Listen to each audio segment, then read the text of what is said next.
stand for the Pledge of Allegiance. I pledge allegiance to the flag of the United States of America and to the republic for which it stands, one nation, under God, indivisible, with liberty and justice for all. Mrs. Mello. Councilor Souza. Present. Councilor Perry. Present. Councilor Mello. Present. Councilor Lambert. Present. Councilor DiMederos. Present. Councilors Shabbat and Councilor Pelletier are late. They are coming in from Boston, so sometimes it's difficult for them to get here for 6:30.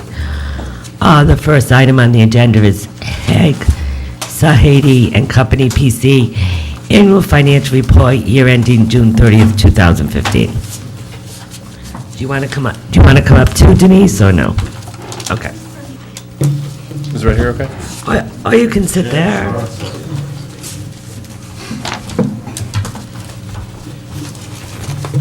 Well, thank you for having me here tonight, and I'm glad the weather complied too. Hasn't been too bad of a winter, but of course the one night it picked to be bad out was the meeting. Again, thank you for having me here, and also thanks to Denise and to Doug. It was a very smooth audit this year, so thank you, Denise. We're going to go through the fiscal 15 financial statements. And we'll start with pages 5 and 6. This is our audit report. And here you're going to see that we issued a clean opinion, meaning that pretty much the information that Denise and Doug provide you throughout the year is pretty accurate information. We had very few proposed adjustments during the audit. Pages 8 through 16 are a nice summary that Denise has helped put together, and I'm going to discuss a lot of these items as we go through it, so I'm not going to go through this area, but it's a nice narrative if anyone wants to get a quick snapshot of what happened throughout fiscal 15.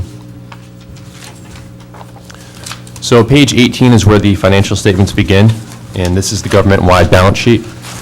It looks pretty similar to last year, except you're going to see that there are now new assets and new liabilities recorded on the books in accordance with GASB 67 and GASB 68. So in the middle of page 18, you're going to see the teacher survivor benefit and municipal employees plans have net pension assets. And these are plans with the state, and they are overfunded. The state plans are a little bit out of the control of the town, whereas the private plan is more, the town has an opportunity to decide its funding to an extent, but these plans are overfunded, so they're shown as net assets. And you're also going to see at the bottom of page 18 that... Where are you? You're on the white book? I'm trying to We don't find have you. any. No, page 18 in my book. Yeah. Oh, and then this book. Thank you. It's the big one. The big This is the book. larger one, yes. Okay. Larger file. Yeah, all right, because I see people looking at this book, so. No problem. That's because I didn't bring the other one. I got it at the house. And also, I wanted to mention too, if you have any questions throughout, feel free to just interject and Yeah, we'll... I have one right, Absolutely. right there. Can you go back to the pensions? Yeah, absolutely. Explain, I thought that was Gatsby 75, no?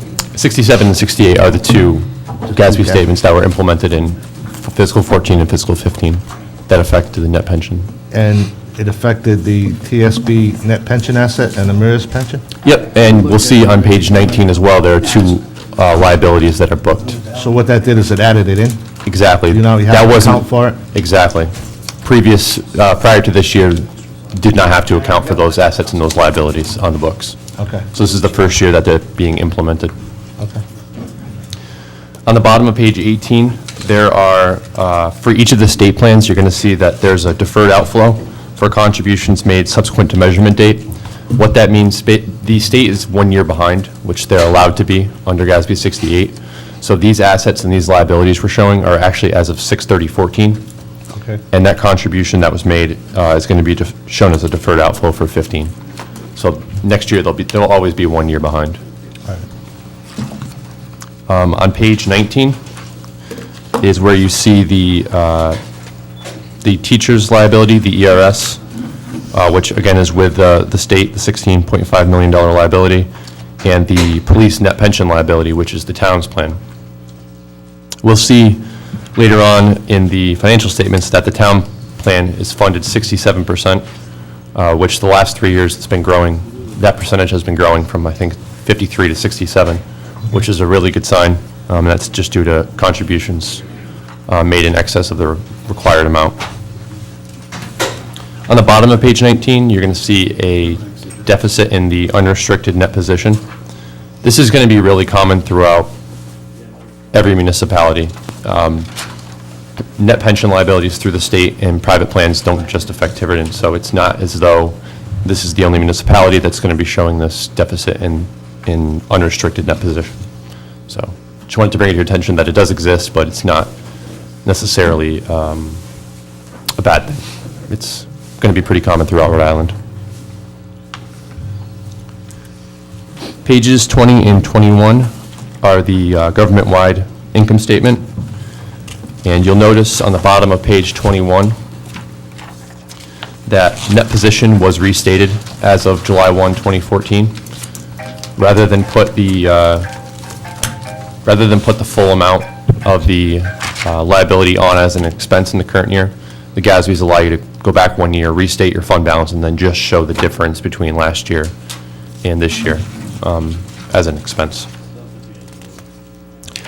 You're also going to see that there was a positive turnback of a little over $6 million government-wide, bringing your, what would have been a deficit last year to a almost $3 million surplus this year.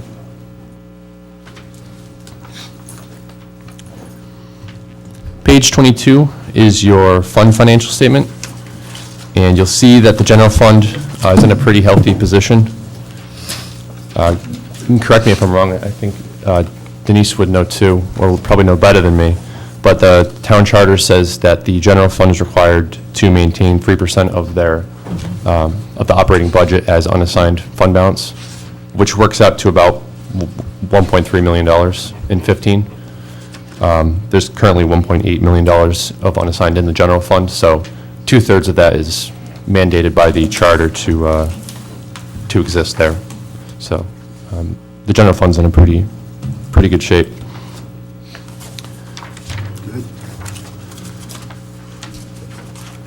Page 23, you'll see that the general fund was the only governmental major fund to have a slight deficit in the current year. The non-major and school both posted surpluses in the current year. Can I go back to the general fund? Absolutely. It was 1.8, you said? Correct? That's what's currently unassigned fund balance. Do you do other towns in Rhode Island? Yep. Which ones? Lincoln, Cumberland, Little Compton, New Shoreham. What are their fund balances? I don't have them off the top of my head, but everyone's in a fairly, I can't recall any that are not in a similar position. Everyone has a pretty good amount in their unassigned fund balance. I could provide that information certainly for you, but it's been a few months since I looked at their financials, so I don't know off the top of my head. Lincoln told us what they were. But yeah, I'd be happy to provide that to you. We got towns bordering us with 11 million. We think we're doing good at 1.8. Oh, I see, okay. Not all of us think we're doing good at 1.8. Thank you. Thank you,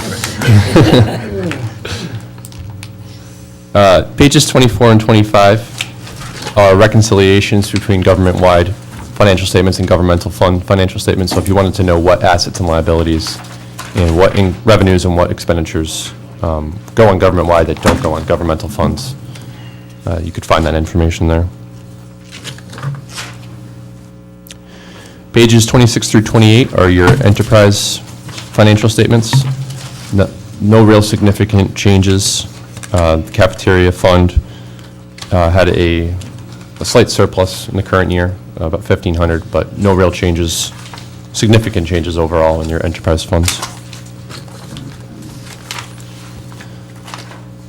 Pages 29 and 30 are your fiduciary fund financial statements, with the most notable of these accounts being the Police Pension Trust Fund. You'll see on page 30 the contributions to the plan and the benefits paid out under the plan. And this almost $9.8 million represents the funded portion of your net pension plan, which is about 67%.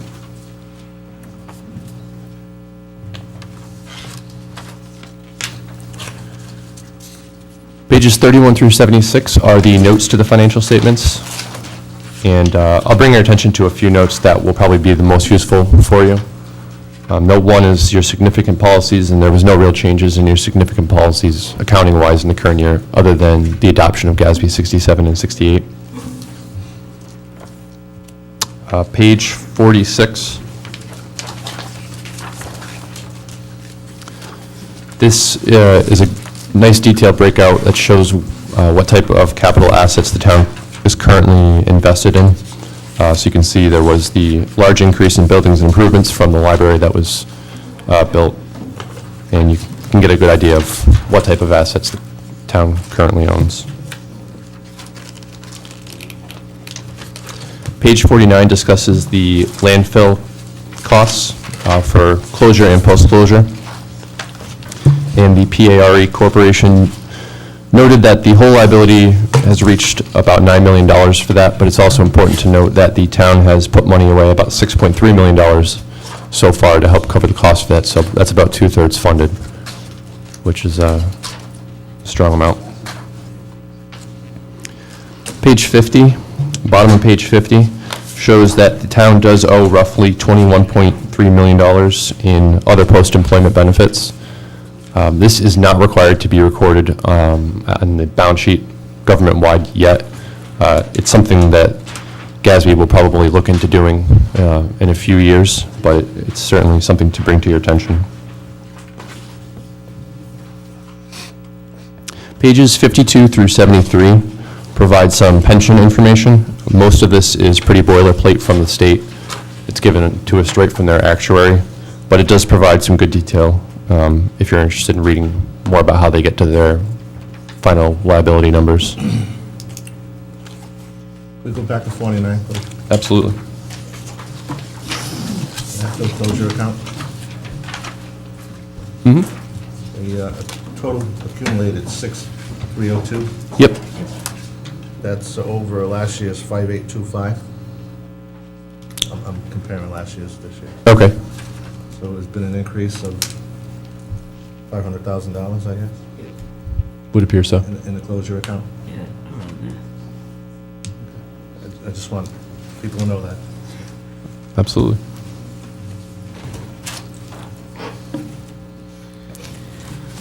What was the 14 number? I'm sorry. On page 49, halfway down the page, just before note 10. No, that's the 15. What's last What's the year's? 24? Oh, last year's was, I'm sorry, 5825,276. That was the cost. That's about right. That's about right. So that's going to be 1 year's pay-as-you-throw income and the interest income on the fund as invested, which was about $63,000. Well, the set-aside last year was 433,649 and 398,656.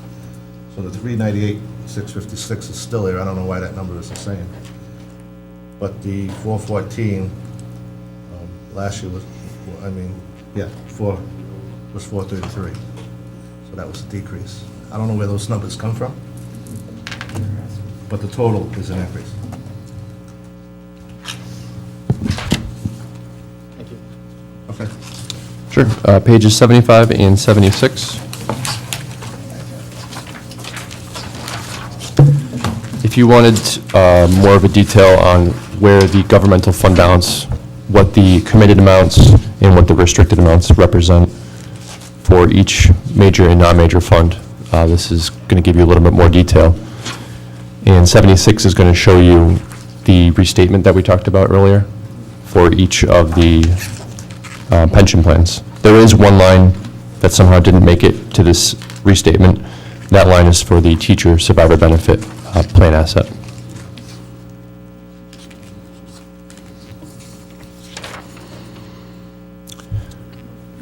Pages Pages 78 through 81 are usually the most useful information for the board, as it represents the budget to actual for the general fund and the budget to actual for the school unrestricted fund.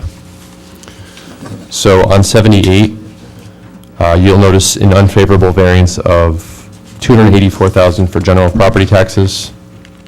That's a little less than 1% of the budget, so it's not really that large of a number by comparison. You'll also see a large turnback in the other revenue, which majority of that was community center on Judson Street that was sold. That was unanticipated in the budget for about $67,000. And page 79, there was a use of fund balance that was anticipated in the current year. It was originally included in the budget, and I believe it was redacted at a later date.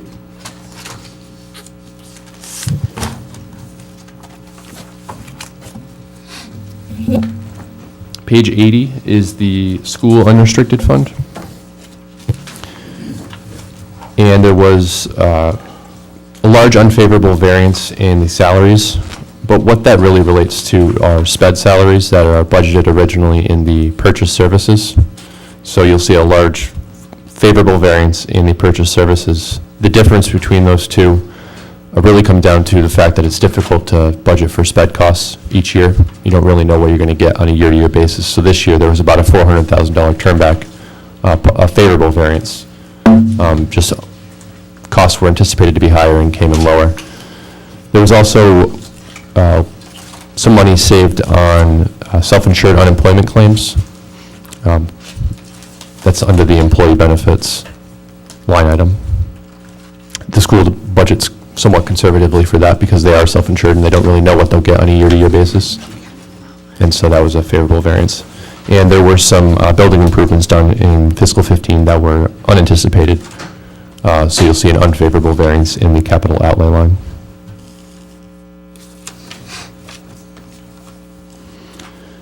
Pages 82 and 83 show some additional required information on other post-employment benefits that we covered previously. Not really new information. And pages 84 through 99 are additional information for the pension plans. The state information comes right off of their actuary reports, but page 94 is where the town plan information begins. And if you read through the town information, 94 through 96, you'll see that the plan has increased over the last 3 years up to 67% funded. And on page 96, you'll see that's due to the last 3 years overfunding the required amount.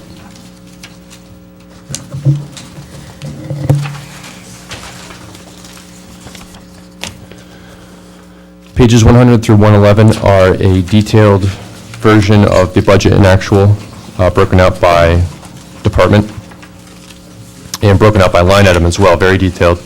The most notable thing you're going to see here is the resolution transferring excess budgeted funds to the paving line item, which totaled $182,000 worth of an encumbrance. And if you wanted to look at each non-major fund that are wrapped into the governmental funds financial statements, pages 112 through 137 show the balance sheet and P&L for every single town fund, town governmental fund. The last few items begin on page 139. And these are some statistical information regarding property taxes, regarding debt service, and regarding the legal debt margin. And you can see on the final page of this, which is 143, that the town is in compliance by a good amount with their legal debt margin. And that about wraps up the fiscal 15 fiscal 15 statements, if you have any questions.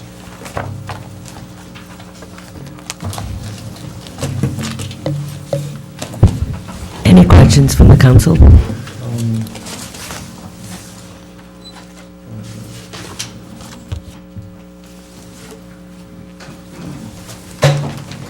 you got the snow count? Yeah, I'd be happy to go through this with you too, if you like. I just had a question on page 7, I think it was.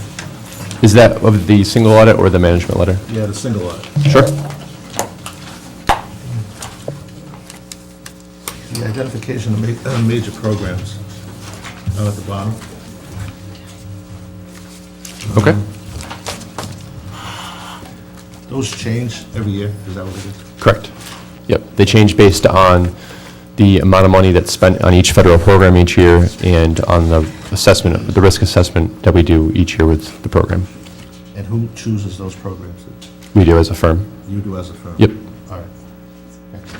I just seen a difference on what was last year's and this year's. And Yep. Last year, you would have seen that the special education program Education grants, yes. were selected and they weren't this year. Yep. Okay. That was my question. Thank you. Sure. Any other questions from the council? Thank you very much. Thank you. Great job.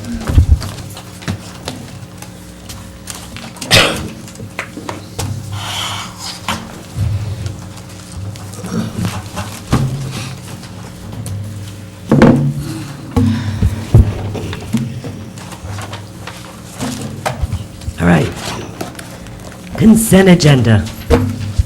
Approval of regular council minute meetings of January 11th, 2016. Approval of executive session minutes, council meeting, January 11th, 2016. Approval of joint workshop with Budget Committee and School Committee, January 14th, 2016.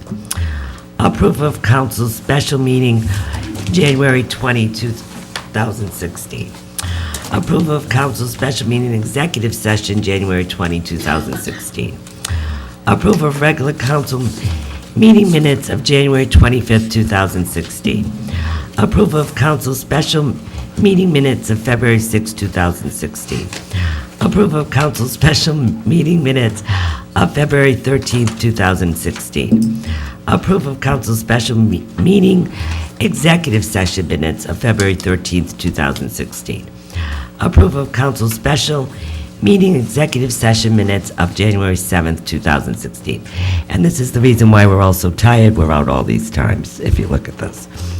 Receipt of minutes from the following boards and commissions: Historic Preservation Advisory Board, Annual Report of Historical Cemetery Commission, Annual Report of Pecassid Hills Cemetery Commission, Recycling Landfill Committee, Historical Cemetery Commission, Pecassid Cemetery Commission, Board of Canvassers Number 3, Harbor and Coastal Water Management Commission.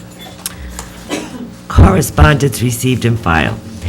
Town Council of Exeter, Middletown, Richmond, Hopkinton, Gloucester, and Narragansett, resolutions in opposition to the governor's proposed truck toll gantry plan. Ginger Lacey regarding industrial park. Susan Rodriguez opposed to extension of legacy standstill agreement. Donna Cook opposed to extension of legacy standstill agreement. Michael J. Gorman Sr. regarding rescue squad EMTs exemplary service. Leagues of City and Town priorities for legislation action 2016, and Susan Thayer Kramer's regarding legacy development. Approval of tax assessor abatement, treasurer's quarterly budget report summary for Division of Municipal Finance and Auditor General, town administrator distribution of department monthly reports from January 2016, town administrator distribution of police and fire department January overtime reports, town planner request referral to planning board of abandonment of communication drive in industrial park by Longplex project. Would anyone like to pull anything off the agenda?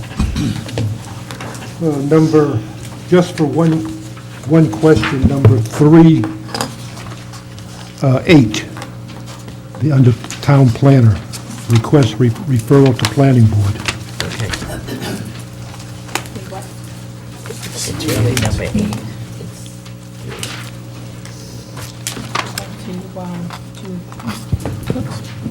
I'd like to take off consent agenda CA1I.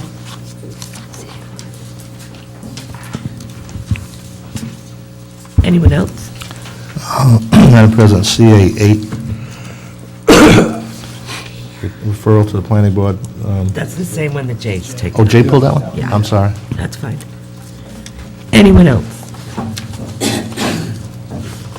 I'd like to entertain a motion to accept the rest of the consent agenda. So moved. Do I have a second? Second. Motion been made in second. All those in favor? CAI, approval of council special meeting executive session minutes of February 13th, 2016. Mrs. Shabbat. I just have since it's executive session minutes, I just have a few questions for Nancy, and I would ask that this be deferred to the next meeting.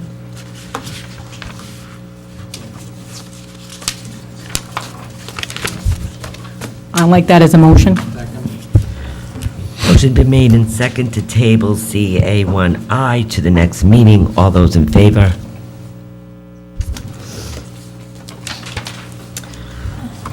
Number 8, town planner request referral to planning board of abandonment of communication drive and industrial park by Longplex project.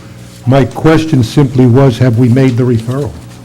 Is this going to the planning board? That's this evening. We're asking for referral tonight. Okay, so you need our approval tonight? Yes. Okay. Any other questions? Dave? Well, I didn't know if you had anything I else. saw Mr. Long in the ordinance. Maybe we can get an update on what's going on there?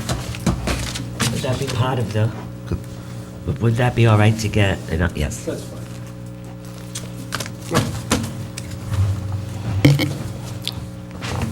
I believe we are just working on this part of the road. Once the road is abandoned, we have to, I know it has to be recorded in the paper for 21 days, and then we can close. We're waiting to close. We are ready to close. So you'll stop building when? We want to start cutting trees down in 21. 22 days, but Matt said give me a little extra time, so 23 days. 23 days. So we're ready to go. We're ready to go. Okay. We just have to deal with this road, and I know there's a grace period that we have to wait. So whatever that is, let's get this behind us. To clarify in the audience, this is talking about Mr. Long developing the sports complex, Yes. just so people, The only question I have is it the abandonment of the entire length of Communication Drive, or whatever it's called now? Or is it just a portion of it? They've asked for the entire roadway to be abandoned. And my understanding is and I'm not, Matt can confirm this, it'd be the same process if, let's say, we have options on those 3 lots up there. Let's say we did not buy it, it would be the same process of putting a stub in or dead-end road. So it would be just the reverse. But our goal is to move forward to purchase those 3 lots. Sure, but that looks like that road goes all the way from the cul-de-sac and Industrial Way all the way down to Progress Road. so it'd be the whole So road. you want to abandon the entire roadway that landlocks 1, 2, 3 other sites. It should just be 2. You'd have entrance from both lots, and it would landlock probably 1. I don't have that in front of me. It's going to landlock 107 Lot 810 and 107 Lot 805. Mark, would you like to comment? Yeah, I think part of the review process with the planning board is that we're going to look at that if, in fact, on the initial parcels he wants to purchase, we put a temporary cul-de-sac and leave the remainder not abandoned at this time. We have to discuss that. Oh, so it may not be the entire It road. may not be the entire thing. So just to clarify, this needs an administrative subdivision. That's a separate process than the abandonment of the road. The abandonment of the road just needs 3 weeks' notice and a paper of general circulation and personal notice to abutters, and then it can come right back to the council. That can be taken care of. The administrative subdivision, that can either be done before the planning board or through an administrative officer, once that is appointed, with only an update to the planning board for your rights. So there are a couple of different ways to do it. And so, I mean, I've got no issue with whatever the plan is to administratively subdivide those lots. What I am concerned about is the lots on the south end of that are the north of, there's no directional, but I think it's roughly northwest of Progress Road. Lots 107, 810, 805, 804, 811, and 809, I guess. The south portion of 809 would be without access to a roadway. Copy of what they're looking at. Because 811, 810, 805, and 809 do not have frontage on Progress Road, and only 809 doesn't have frontage on Industrial Way either. Right? Should only be 3 lots that have frontage. But, Right. I mean, however- actually, should just be 1. However it gets subdivided, however the lots get combined, you're correct that you can't leave any lots without a means of ingress and egress. Right. So that either you combine the lots in, or you only abandon a portion, but either Okay, that's way, why I'm asking. Yeah, that is correct. Because technically, we're the landowner on the other, we're the owner of record on the other lot, so we're not going to get notice to ourselves, so we are the people that have to say, hey, hang on a minute. Okay. So does it go to the planning board, and then it has to come back to us to for zoning. public? So, as far as the abandonment of the road, that just needs 3 weeks' notice, and then it can come back to you for a public hearing to abandon. The other separate part would be to combine the parcels, and that can be administratively approved by your administrative officer once they're appointed. And if that's, or the administrative officer can send it to planning to approve that too. And I'm just talking about the road, Right, because it has to come to the council for a hearing. right. And all this is asking is to bring this to the planning board for their advisory opinion. It's not asking for a hearing. It says Yeah. request refer, right. Yeah, I'd, You don't even feel I think it. that, I think the quicker way to do it, and probably the more appropriate way, would be to skip the advisory opinion from the planning board. But you can get advisory opinion from the planning board. It's not a necessary step under the statute.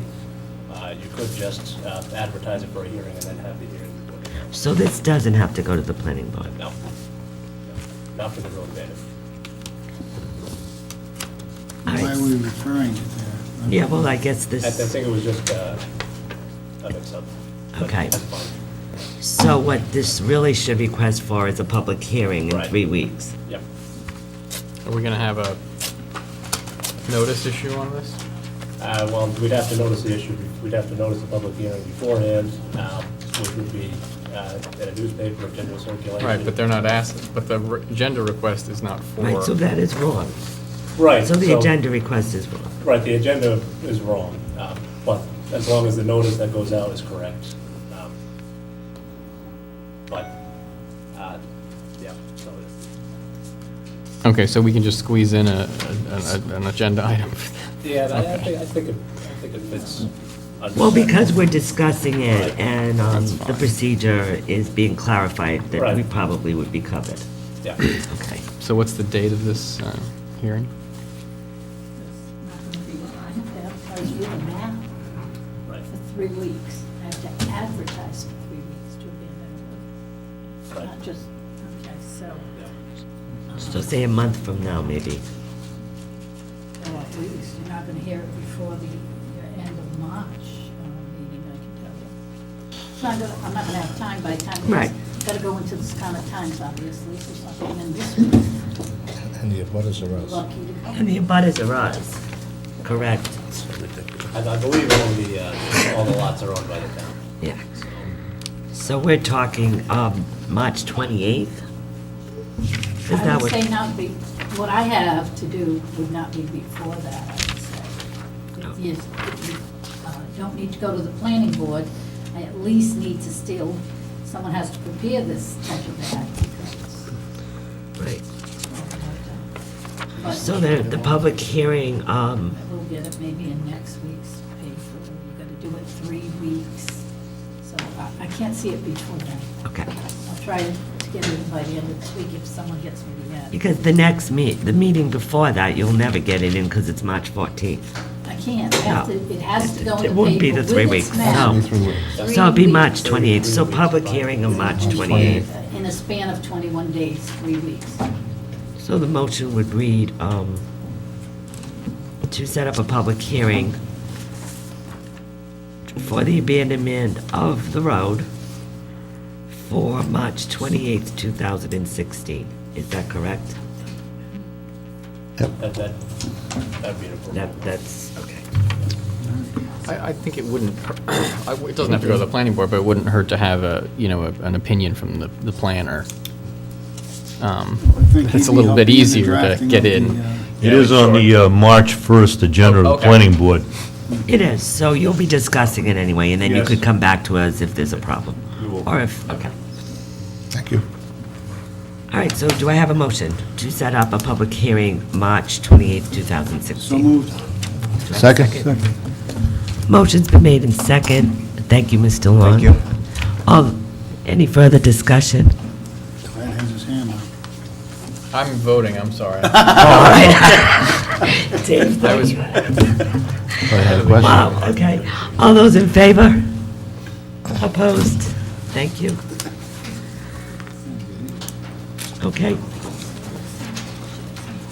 Public hearings, Town Administrator. Approval of amendments to fees and fine resolution. Fire Department rescue fees continued from January 25th. Hello. You're going to defer to me? Okay. It has, it's been quite a while since we had proposed changing of the fee schedule that we charge for the third-party billing on the rescue. It's been kind of sitting, we're trying to get to the point where we're in the same range as our neighboring communities around us. What you have before you is our proposed rates, and I've given you 3 different years of where our big insurers, you should have all that with you, I believe. Did they get all this? You don't have that? Yeah, I don't have anything that That was, looks like that was in the last, Yeah. I have the last here. Oh, This, we're working off of 2 Okay. two No, agendas. You had to keep part of the last agenda in this. Right, I have it, but I don't remember seeing that chart. It was in there. Mine and mine. We actually had it Saturday. I have this, Yeah. but I don't have that graphed. Do you? it just basically tells you, I mean, I can give you, basically says where we're getting, I can have copies of this made for you, but basically, where the majority of our residents who we do receive funding from is through Medicare and Medicaid. They are the big providers for us and have been for at least the past 3 to 4 years. Blue Cross is also a big one, and then the last is a combination of all the insurance. The first question will come up is, does this change the rates and everything for a resident? Is a resident going to get billed more? This is what we charge to the insurance companies. If you have the chart in front of you, you'll see what our proposed rate is and what the reimbursement is. When we work with the insurers, we have to accept what the insurer gives us. And that's what you'll see on the right-hand side. So for residents, whatever we change doesn't affect them per se. What we're hoping to recover is by bringing our rates up a little bit for those insurance claims that are from auto accidents or those that are not town residents that are not insured or have a third-party insurer, that we hopefully will pick up some additional revenue that way. Again, we're trying to stay consistent with those around us. I do have kind of a picky question. Sure. On the proposed rates, in ALS, emergency, that's your base rate.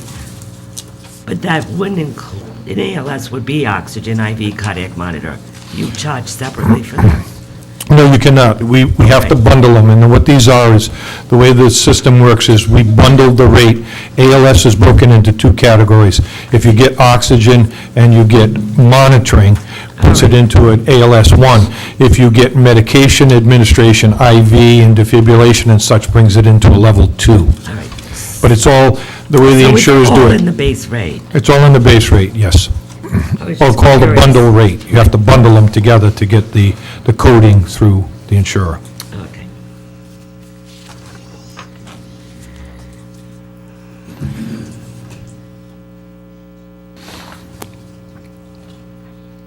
And this is pretty much what other communities are charging. Yes. Some are a little bit more, some are a little less. We're trying to get into the middle of the ballpark. And again, we're not trying to burden any one person, but hopefully trying to open up just a little bit more revenue stream if we can. Any questions from the council? When we were talking about when you go into Mass, Massachusetts, doesn't Mass have a health plan that people can join? Do we collect from that? Yes, we do. Mass pays out at a higher rate than Rhode Island does. Yeah, But so- again, it's their primary insurers that we get are Medicare and Medicaid. They're the big ones. So they're pretty good clients, huh? They are the best. There's what carrying it right now. Okay, because that was a lot of the concern. People say, well, we're not collecting. I'm thinking to myself, in Massachusetts, pretty much everybody has, or is supposed to have insurance. It's not that we don't collect. Let me just explain. Many years ago, the council made a determination when they started third-party billing that residents would not be billed for it.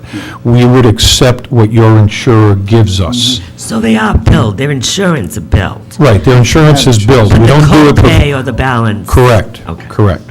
We give to Mass, say if we do mutual aid or mutual aid comes into us, we give them exactly what we expect them to give our residents. So if an insurer, they submit to their insurer and the insurer pays what you see as the number for reimbursement on the side, that's what they accept. They don't come after our residents for additional revenue, just like we try not to go after theirs.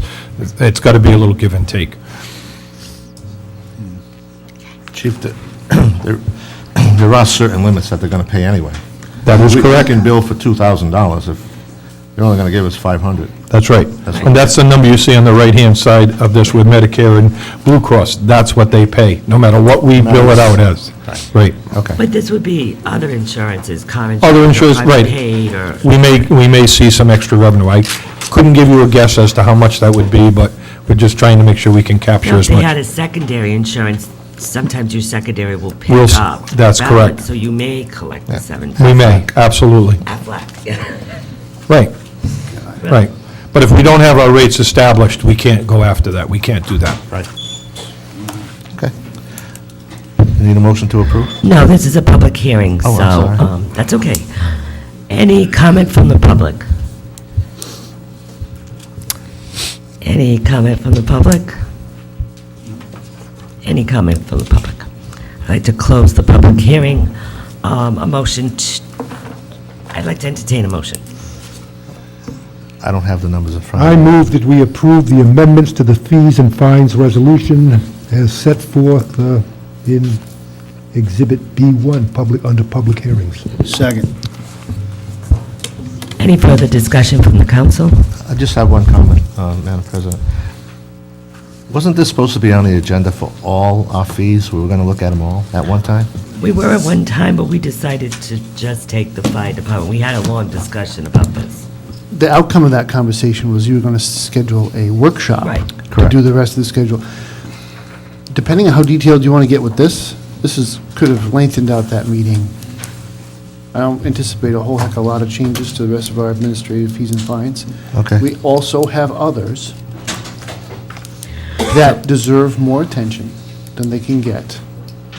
And I want to reserve some time for that, specifically fees for mechanical and electrical permits and inspections. That could take, We were talking about long doing it time. next Monday because it's an extra Monday in February, but I don't know if you'll be prepared by then. I won't be able to make it.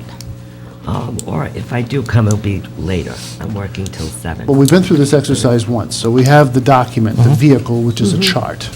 So that's going to be updated with our recommendations for the present year. I think our longest conversation, our thorniest conversation is going to be about what to do with those inspection fees or permit fees. So do you want to make it for next Monday? Do we have a quorum? I'd like to. Joe, could you make next Monday? Yeah, I'll be back from Bermuda. Are you really going to Bermuda? That's cute. Oh, I was going to say Bermuda shorts and socks. I'd pay to see that. That's why I wear socks with my sandals. So Dave, you can make it. Peter, can you make next Monday? Yes. Jay? Yeah. Fine. I'm working, so it all depends on whether or not I be here, but you'll have a quorum if I can't make it. So you want me to schedule a workshop We can make for decisions. fees? No, not a workshop. Not a workshop. Well, then make it a special I've meeting. never understood You why we... cannot make those decisions without a public hearing to the fee and fine. Right now, it's Well, we can make, information. we can So make it's a work- votes Discuss it in a to workshop. Workshop. put it on an agenda. We can make votes. Let's take a look at it first and see if we can even do So it. you want to make a special meeting to handle it as a workshop, but to say we're going to put it on an agenda eventually? Yes. Okay. Wait, yeah, explain that again. Well, it's just you can't make any decisions. So we'll on make it, a votes workshop. on it, So it'll be a Because it workshop. requires a public Right. hearing. You could say now, That's we what I want the was public asking. hearing at the end of March, we're going to have a workshop Right. Monday to discuss it, and then I'll advertise whatever you Perfect. come up with for Monday. You Sounds do good. that. Because it's That'll- no harder, can we just make it a special meeting in Make it case whatever you something like, it's comes your up and we meeting. have to put it on the agenda, or we want to make an actual vote and we're prohibited from doing so at a workshop? Yeah. Thank you. We certainly can do that, yeah, I just wanted Just to never explain. understood the point of a Make it a workshop. special meeting, Okay, so that's going to be a special meeting. not a workshop. Call it whatever you want. Call As it long what as you you want. advertise it as a public meeting. And it's going to be for Monday. Monday, 29th. at 7 o'clock. I won't be able to make it, because I won't be there, but, you know, I'll be there. Leon will be Leon will be there. Like I said, I probably won't be there If either. you laugh too much at us, we'll get you back in there on Monday. Because Nancy's going to Bermuda. Okay, thank you, thank you. Yeah, I think you need to take a vote on that, don't you, Madam President? Oh. Thank you. We have a motion and a second. Second, all those in favor? I thought we did vote on, I apologize. Thank you. Well, Brett did. Yeah. Brett did, yeah. Brett Brett voted. voted. And, After all that, I didn't want to let that part go. Public hearing, demolition of unsafe building, status update. Dennis and Donna Silva, 1588 Bookamash Road, Plot 215, Lot 113. Matt or Mark or someone? All right, so we reached out to the Who's supposed to- parties. They're supposed to be here with an update. That's the insurance attorney. He was here a couple weeks ago. He was here a couple weeks ago. He's not here now. You're going to have to, I think you're going to have to continue this, unless No. you just want us to move forward. Am I correct that, I think Tony told me that you have made attempts to call the insurance company without any reply? And actually, Tony received an email Oh. from the insurance company attorney earlier today, essentially saying, just asking for more time. You might want to speak into the Yeah. microphone. Mike Peter, yeah, because they were, so he's asking for an extension? He is, yeah. Okay, Did they give a reason why they needed the extension? probably not. I can just read it and make it a part of the public record if you like. Okay. So it says, Tony and Neil, it's dated February 22nd, 2016, 1:56 PM. Email to Tony and Neil Hall. It says, Tony and Neil, to bring the town of Tiverton Council up to date, we have forwarded the appropriate paperwork to the mortgagee of the property in order to facilitate settlement of its claim under the applicable insurance policy and to obtain necessary documentation from the mortgagee to allow Union Mutual Fire Insurance Company to obtain the rights of the mortgagee under the applicable mortgage documents. This will presumably allow Union Mutual Fire Insurance Company to undertake the necessary demolition process. We anticipate this may take up to a week for processing time. We understand that this matter has been continued to the meeting of this evening in view of the snowstorm which canceled the last meeting on February 8th, 2016. We will continue to keep you advised as to developments. Please advise if any questions. Thank you, Fred L. Mason Jr., Esquire. So we'll put it on the March 14th, so that we don't forget. This is a public hearing, though. Do I still have to open it? Even though we're going to, okay. Is there anyone from the public that would like to comment? Anyone from the public? Okay, so I need a motion to to table this and place it on the agenda of March 14th. So moved. So moved. Second. Second? Continue it. Motion's been made and second. All those in favor? Brett's ahead of the game here. Might be down by then, right? Public hearing to, oh, he's here. Public hearing to amend ordinance 7871 pertaining to parking restrictions on portion of Lepus Road, north and south side between poles 3724 and 3725, as recommended by Chief Blakey and DPW Director Belushi. Madam President, members of the council, the ordinance said, the original ordinance said it was Lepus Road from a certain point on Lepus Road all the way to the end of the road. And the bottom of the road is actually, parking is on the east and west side. It's not applicable to the ordinance. And to bring this in similarly to the Russell Drive area, I'm just looking to block the people from parking improperly or unsafely as they make the crest of the hill. So the rest of the street could be opened up to parking. Emergency vehicles have more than enough room to go, and that's the purpose of being here. Any questions from the council? This time I'd like to open the public hearing. Any comments from the public? Nancy, do you have a copy of this I can look at? Here, Brett. Thanks. I got it. Any comments from the public? I'll close the public hearing. Any comments from the council, once again? I'm just, Brett? Was everybody along the way notified that this was going to happen? What we did, we posted a public hearing, and that was the purpose of tonight. We posted, but I mean, Did I knock on doors? No. that's what I'm wondering, if people even know this is happening. See, people don't read the paper, so. The area is posted, no parking, So we're and just we've had to taking- take parking tickets back because they're not applicable or they're not legal. Someone decided to put signs up on the east side, It shouldn't have been there. correction, west side of the street.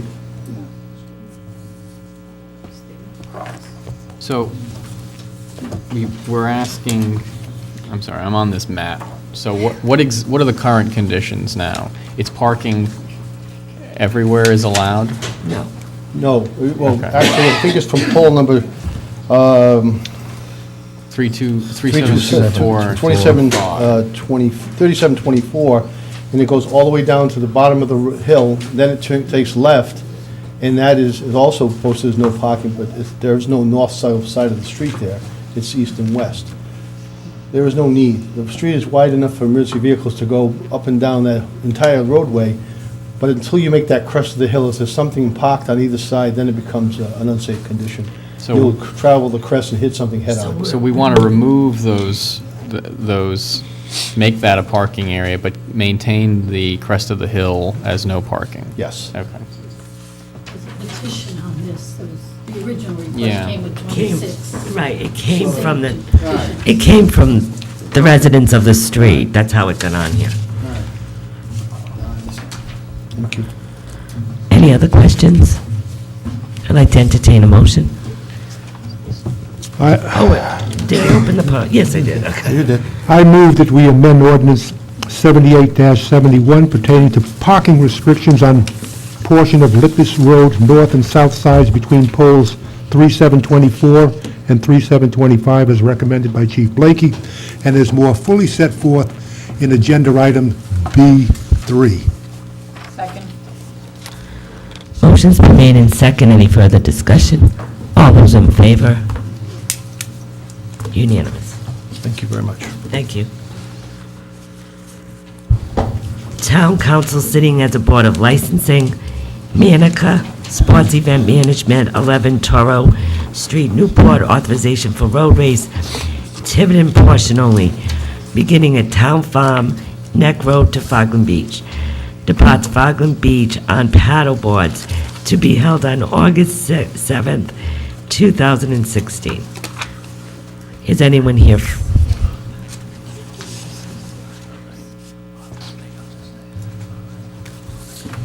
Would you like to tell us a little bit about it? Sure. And introduce yourself? Yep. My name's Juliana Barbieri. I'm one of the owners of Manuka Sports Event Management. This will be the second year that we're holding Race the State. Last year, we started the race in Little Compton, and teams ran from Little Compton to the harbor there and then paddled to Middletown's Third Beach. That paddle is a bit treacherous, and we've elected to try to move that a little bit further up the Saconnet, and that's why we'd like to use Fogland Beach to launch the paddle boarders to go from Fogland to Sandy Point in Portsmouth. There will be a 3.8-mile run to start before the paddlers carry on. The race would start here in Tiverton. It'll finish in Westerly. It's a 55-mile course. It's 5 legs. The concept is to literally race across the state of Rhode Island. You can do it as a team. You could all Yeah, okay. sign up. Or you could do it as an individual. And then just from a timing point of view, the race will start at 6 a.m. We will be cleared out of Fogland by 7:30 a.m. So pretty early to not interfere with Everything. regular beach traffic or anything like that. Chief Blakey? Madam President, the police department will work with the organizers to make sure if there is any need for any police officers, and of course, we'll make sure the litter is picked up, if there is any. Any questions from the council? Thank you. I'd like to entertain a motion. Madam President, I just ask that if there is a motion to approve, that there be conditions added on that the applicant enter into an indemnity agreement with the town, and also proof of insurance be provided. Okay. We will do that first.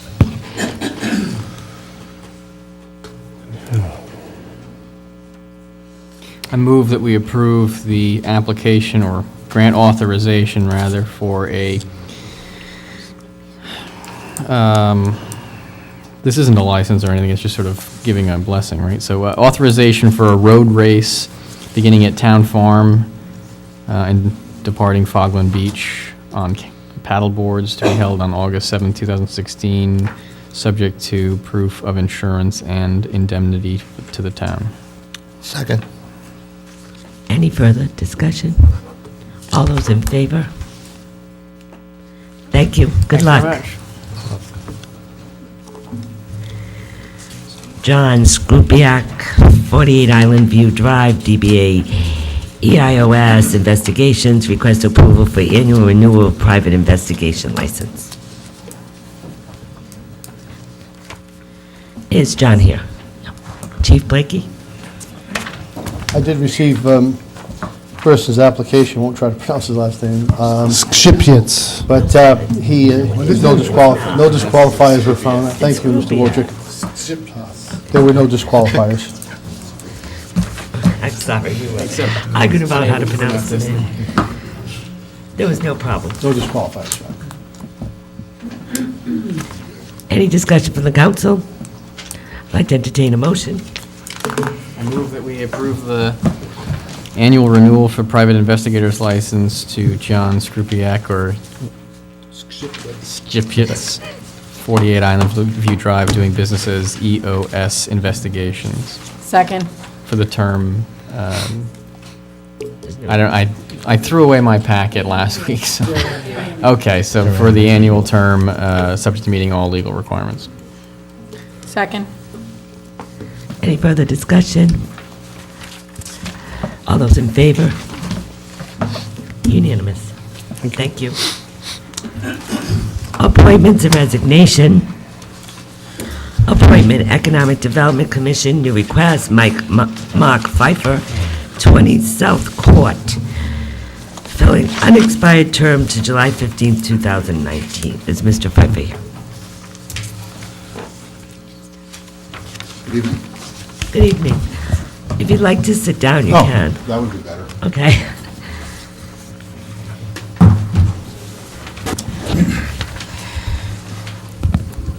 Welcome, Mark. Thank you. If you want to tell us a little bit about yourself, because the audience does not have your application. Okay. And also why you would like to be on the Economic Development Committee. Okay. My name is Mark Pfeiffer. I live at 20 South Court in Tiverton. My wife and I moved here just about 4 years ago. We lived in Newport prior to that. I'm a manufacturer's representative. I sell commercial lighting in the state of Rhode Island and eastern Massachusetts.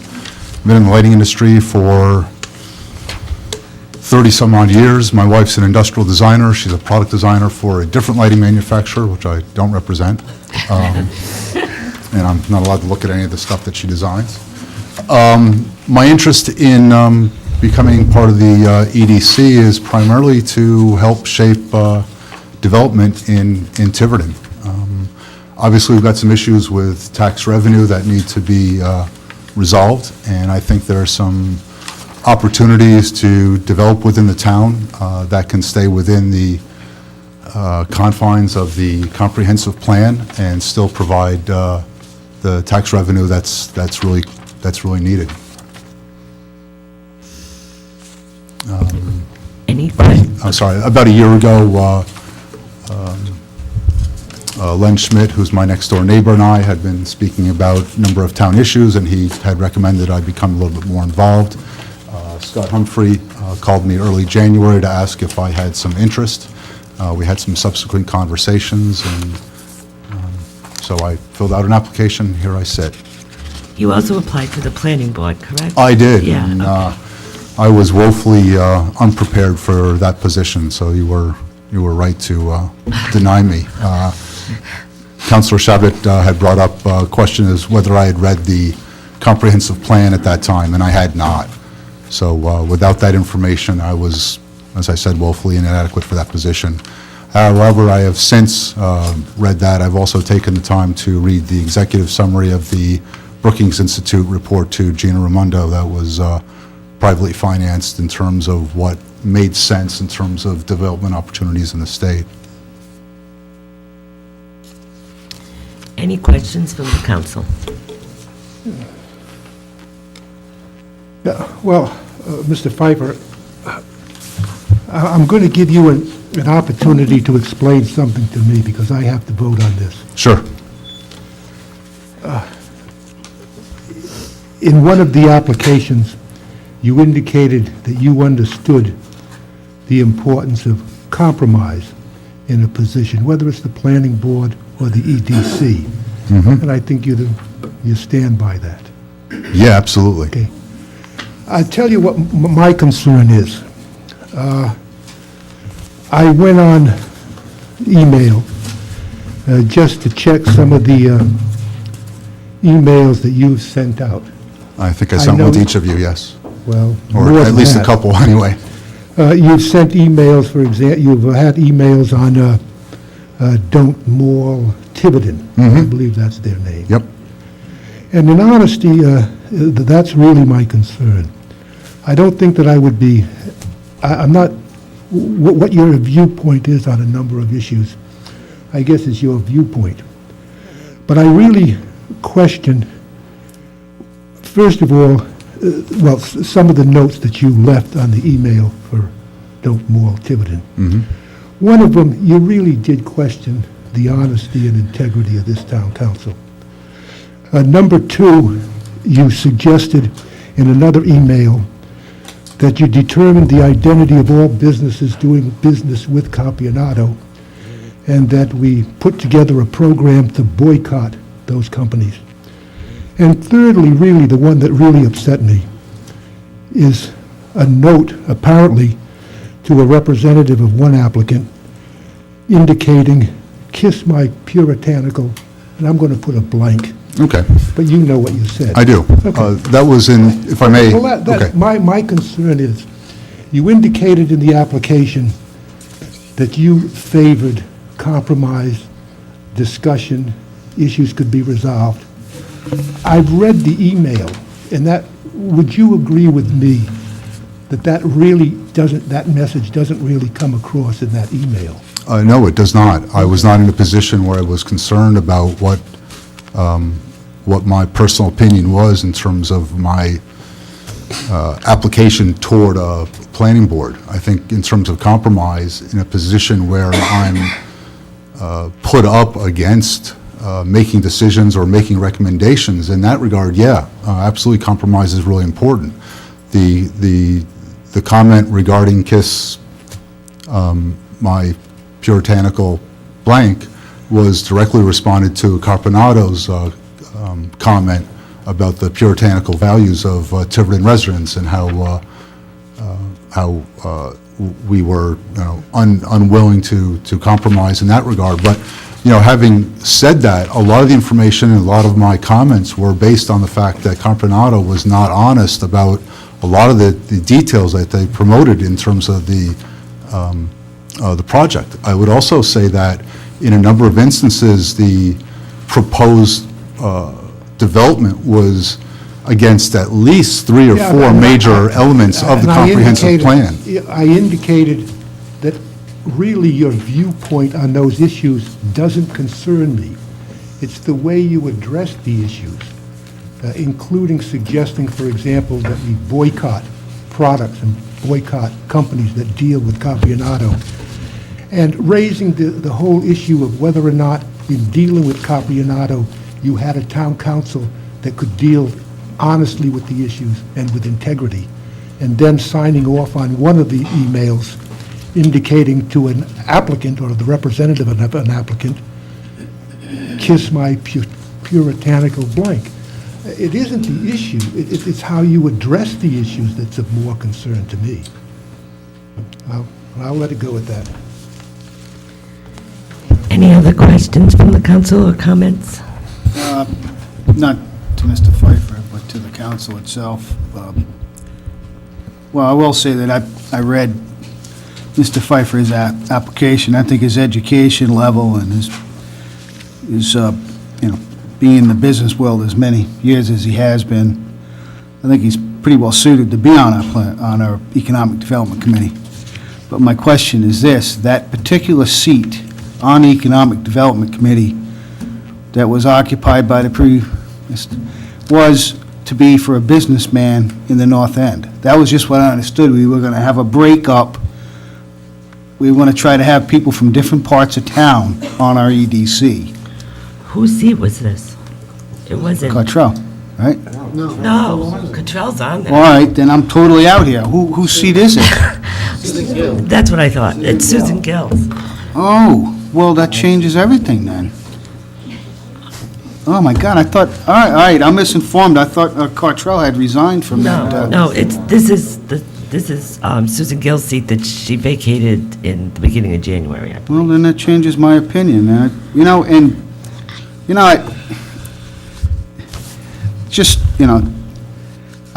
understand what Jay's saying, and there were some heated exchanges that went on between a lot of people about the proposed development on Sousa Road, and I happen to think that my opinion was, I kind of sat on the fence for a long time because I so wanted to see development in this town, but when it actually laid out, I was more afraid of the housing end of it. I mean, I understand.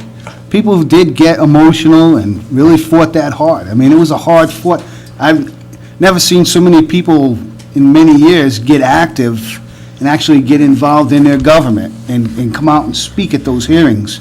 And while I didn't agree with all of them, at least they took the time to get off this, from out in front of the television and come out and participate in the democratic process, as he did.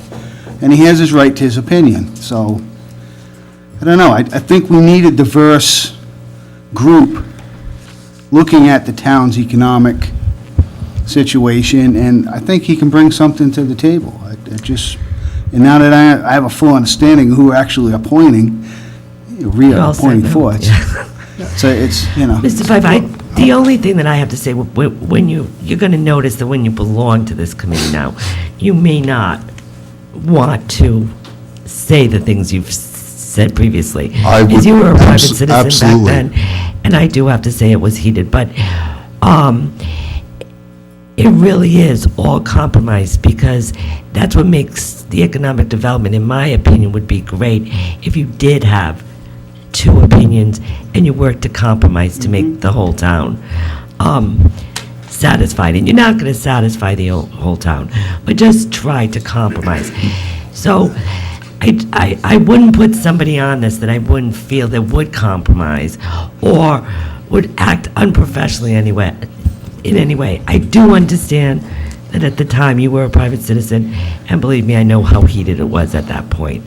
But I'm sure you realize that that behavior would not be helpful in this setting. Absolutely. Well, Madam President, I don't know what the applicant's position is on economic development. Let me ask a very simple question. Would you favor economic development at the industrial park? Yeah. Here's, if I could make just a quick statement about how I feel about this position in general. The way I see it, the way I read into it, is this position requires me to take a look at the various proposals that come up and one, make a judgment call or a suggestion based on one, does it make financial sense? The second element, okay, if it makes financial sense, if it's going to bring in income, it's not going to cost the town too much, and let's face it, everything does have some initial cost in terms of starting development. The second element is if it passes that first element is, does it make sense for the town? Does it fit in with the comprehensive plan? Now, the comprehensive plan, in my understanding, is being rewritten, but based on what it's existing, and I think this really goes back to why I was, if you'd ask my wife, I've never gotten heated about anything before in my life except for this issue, and looking at that initial proposal based on the way the comprehensive plan was written, it absolutely did not fit this town. And I'm sorry. May I ask you one more question, then, and you can continue it as Sure. part of your answer? Based on the answer that you're giving, would you support economic development on the McGinnis property other than the Capianotto project? You can ask whatever you want. I guess it depends on what the project is. So you haven't ruled that out absolutely? No, I can't. I don't know. I don't have any information on it. I think the idea about getting on this committee is to find out the information, present it to you in the most even. Yeah, I look at the economic development as a committee, and I think Scott will agree, to promote business, to bring business into town, to help them get what they need to start a business here or to enlarge their business. So I look at your committee as someone who recommends different things to us, different, like if we say, this is what we want to do, you come back with recommendations on how you would promote this or what your concerns are about this. And provide you with the pros and cons. And that's how I look at the Economic Development Committee as a committee that helps us to promote business and to bring business into this town. And I don't know if you all agree with me or not, but. I think economic development is supposed to be out there helping the businesses come into town, not so much us. Well, that's what I meant. But she said helping us. We're hoping you make a Economic decision. development should be out there ultimately, looking for businesses to come into town and helping them get their foot in the door and, You and I hopefully have grow. really- You talked a little bit before about growth within what we have. Where do you see growth in what we have now? Who could grow? I think there's opportunities. What I meant was, I think there are opportunities in this town. You've got available space. I sat through the legacy presentation, and, my opinion coming away from that was I thought there was a lot of misunderstanding about what legacy was promoting. I think a lot of people came away with that this was going to be some huge, giant development, and I think my interpretation was they were showing us what they've done in other areas, which, based on their scale, were pretty big. But, everything has to be scaled to what is right for Tiverton and the surrounding area. So, I don't know, I don't think they were really given a chance to really promote the whole aspect of it. There are a number of things that make some sense. One, all the infrastructure costs that would be taken up by developing that industrial zone for individual lots would be a huge hit on the town. Now, there's the tax deferment, there's the bond referendum, which I don't know enough about that to comment, but, there's offsetting factors which, okay, you're going to get $8+ million from the sale of the the land, is my understanding. So that has to go against that tax deferment, if you will. It also has to go against moving DPW and the police station and, combining perhaps the fire station with those different elements. So there are all these different things that need to be at least addressed and looked at to see what makes sense. Whatever business comes into town, I imagine there's going to have to be some tax deferment. I don't know how you get away from that, but the idea is to try and make it as less costly to the town as possible. And that's kind of where I see Economic Development Committee is, how do we address those factors and keep it within the scale that's right for Tiverton? Right at the moment, I don't know what the right answer is. I think there's a lot of opportunity. You got all of North Tiverton on Main Road that, has some great potential for development. You've got the waterfront, Fogland, Grinnell's Beach. I mean, those could theoretically also be income-generating businesses. I love getting my free pass to Grinnell's Beach and Fogland, but, does it have to be free? Newport, you pay for beach access if you're a resident. Middletown, you do. I'm just sort of thinking outside the box of which ways that makes the most sense to develop the town and do it in a way that keeps everyone happy and develops the, I don't believe that our tax base will ever go down per se, but the idea is let's try to keep it from going up, right? So that's where I'm coming from. And, I was hot-headed before. But I was an independent citizen, speaking my thoughts. In this particular case, or if I was on the planning board, I've got to react in a whole different manner. So I'll leave it to you to decide, but I think I could be a big help. I'm all for development. That's what my business is, based on. If I don't... And Mr. Pfeiffer, just to make sure that this is not personal, I want you to understand that just as you do, I would like to see development in North Tiverton. I would like to see it in Grinnell Beach. I'd like to see it in any number of empty storefronts that we have driving up and down Main Road, but we're not getting them, and that's not going to keep the tax rate low. What we really need is some real development, not mom and pop and 2 high school girls making minimum wage. And that's what we're getting along Main Road, and that's what we would get on Grinnell's Beach. So I'm sorry, that's just a piece of the puzzle. But you're right, it is part of the puzzle, and I want you to understand that I don't favor development. I'm retired, I'm not looking for a job, I'm not looking for work. I'd be perfectly happy to keep it a nice rural area. But I also understand what's happening with the tax rate here. And unless we begin some development in areas along Route 24, which is the next logical step, and development that'll bring real tax money and revenue into this town and bring jobs into this town, we're not making any progress. But Can we have the date? It shows an expired term, but what date does this appointment expire? 2019. 7/15/2019. 7/15/2019. 19. So that's a good long stretch. Hope I live that long.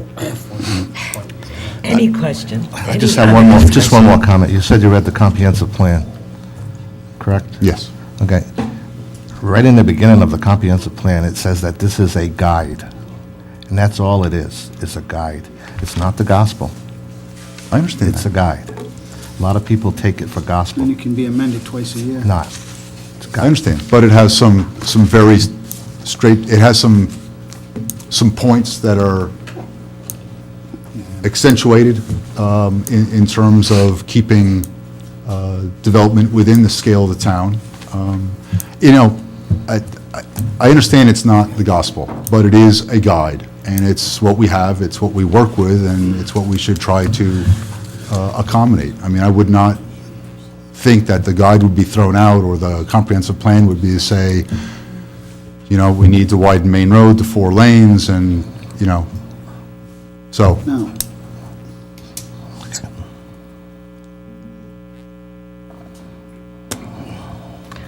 Any other questions? I'll just put in my 2 cents. Just a question. Do you know what the enterprise zone is in Tiverton? I don't, no, not it's total defined area. My- And I think a lot of focus has been on, a lot of questions have been on bringing new businesses into town. And I'll just read you some of the duties and responsibilities of the Economic Development Commission that are related to existing businesses. It says assist town businesses, particularly those that are marine or agriculture, related to tax relief and low-cost loans or grants for business startup, expansion, or expenses related to renovations. Assist businesses to assess the benefits associated with the enterprise zone. Last is the assist in the search for and attraction of businesses that are consistent with the town's comprehensive plan. And I think we always focus on number 4 in this list. The first one is to act as liaison with the Rhode Island Commerce, Rhode Island, I think it's called now, the state level EDC. But we tend to always focus on number 4, and I'd like to see more focus on our businesses that exist in town already, and those storefronts that need to attract businesses to those, we need to expand or assist those businesses to keep operating. It's not easy in this economic climate of today. So I think there's a lot more you need to read up on than just focusing on the bringing new development into town. That's my only comments. Just one more question for the solicitor, if I could. Is there a procedure to recall an appointment, to revoke an appointment? That was something we had discussed at a couple meetings ago. Sure. Any appointment serves at the pleasure of the town council, so if at any point the council wanted to take a vote to recall an appointment or wanted to put it on an agenda, they could do that. And if they have a majority vote of the council to remove the board member, they could do that. We don't need 50 signatures? Not from, No. not Doesn't from have to go on the a, ballot. appointed board. That's a joke, yeah. Whoops, sorry about that. I thought it was 500. Is it? I wouldn't know. I wouldn't know either. Peter, I'm a little bit confused, though. Yeah. These individuals are appointed to a term of years.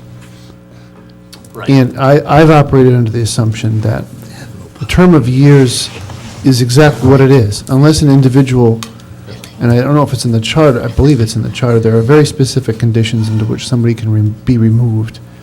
I've never seen any mechanism in the town charter for the council to remove anyone, and the only way the administrator gets involved is if an individual misses a certain number of meetings in a row and is basically an absentee who has vacated the seat. I think you might have a very difficult time recruiting people to serve on boards and commissions if every time there's a council election, we're going to start removing people from boards and commissions. I think that's why they serve terms of years. Yeah, well, I don't think that's common practice, and But it can be done, those, you're saying. it can be done. There are the two provisions. One, if you miss a certain amount of meetings, you'll automatically be removed. The term of years allows they need to request to be reappointed after a certain amount of years, and if they don't, they'll also automatically be removed. But any appointment, unless you have a contract, you serve at the pleasure of. So if you receive a letter from the chairman to the solicitor saying that the board can't function because of a certain member, I would think that, very simply, the council would just remove that member. If that would be something for you to discuss. So could we remove someone because we don't like the way they vote on a committee? That wouldn't be, well, if it's a quasi-judicial committee, so the Economic Development Committee is basically like a policy committee. They advise you, They they help have you no along. power. Let's say the planning board or the zoning board, they need to be given a bit of separation and deference because they're sitting as a quasi-judicial committee, and you can go as a member of the public and speak, as long, not in your official capacity, you can speak before them, but they need to be given a certain amount of independence to exercise their judgment. So it wouldn't be appropriate to remove someone for not voting a way that you like on a contested matter. But if, just say, any hypothetical situation where a person's presence makes it impossible for the board to function, you could take that up, Bill, as Councilman Sousa suggested. Thank you. I think it's happened in this town in the past. I'm not sure exactly, but I just, it seemed in the back of my head, I remember it happening at one point. Yeah, but he just giving him a Well, I little just- leeway tonight. That was it. I just want to make sure that was out. Anyone else from the council would like to ask Mr. Pfeiffer a question or any comments? Okay. I'd like to entertain a motion. Well, I move that we appoint Mark C. Pfeiffer of 20 South Court to fill the unexpired term to 7/15/19 of the Economic Development Commission. I'll second.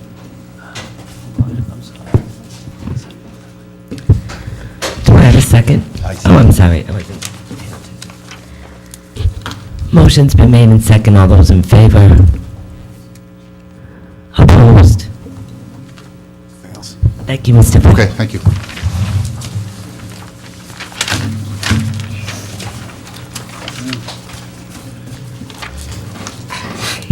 I was going to give him a shot. Financial Business Town Administrator request for transfers. Right. Madam President, the practice that we're trying to stay on top of is keep all the accounts fully funded during the year and be as transparent as possible in our operations. We are running short in the legal expense line item associated with our Labor Council. Not an unanticipated outcome. When we decided to go forward as a town with arbitration, it was explained to the town council at the time that we had not fully budgeted for that entire expense, that we had hoped that would come from future needs and other accounts that did not survive the budget process. But we went forward with the arbitration anyway. This shortfall is largely driven by the costs of arbitrating some 14 or 15 grievances. Many of them were never adjudicated, many of them have been withdrawn, but we still had filing fees and cancellation fees associated. And then the bulk of this is for our special counsel, Steve Robinson, who is handling a termination arbitration. So that is, the purpose is to transfer savings that we realized from the contract. So versus the budget that was approved by FTR and the contract that went forward with the firefighters, there was an amount of savings. And that's where that's why I'm drawing from the personnel, the 5101 account from the fire department to pay for this arbitration. We need a motion? I'll make a motion to transfer $30,000 from account 3310-5101, Fire Personnel Services, to account 1050-7191, Legal Labor Council. Second. Motion's been made and second. All those in favor? Just one comment. This may not be the only transfer. We still have other activities associated with labor Yeah. between now and the end of the fiscal year. Yes, Counselor, that's correct. We have, this current year, we are negotiating 2 contracts. We will still have some ongoing activity associated with that arbitration. I brought the account to, a slight positive number. I will also want to assure you that when we have the opportunity to reduce billable hours, with this account, we are trying to do everything we can, but given that that is fraught with risk, it's just an area where we can't skimp. So we'll do the best we can to hold it down, but there will probably be an additional transfer.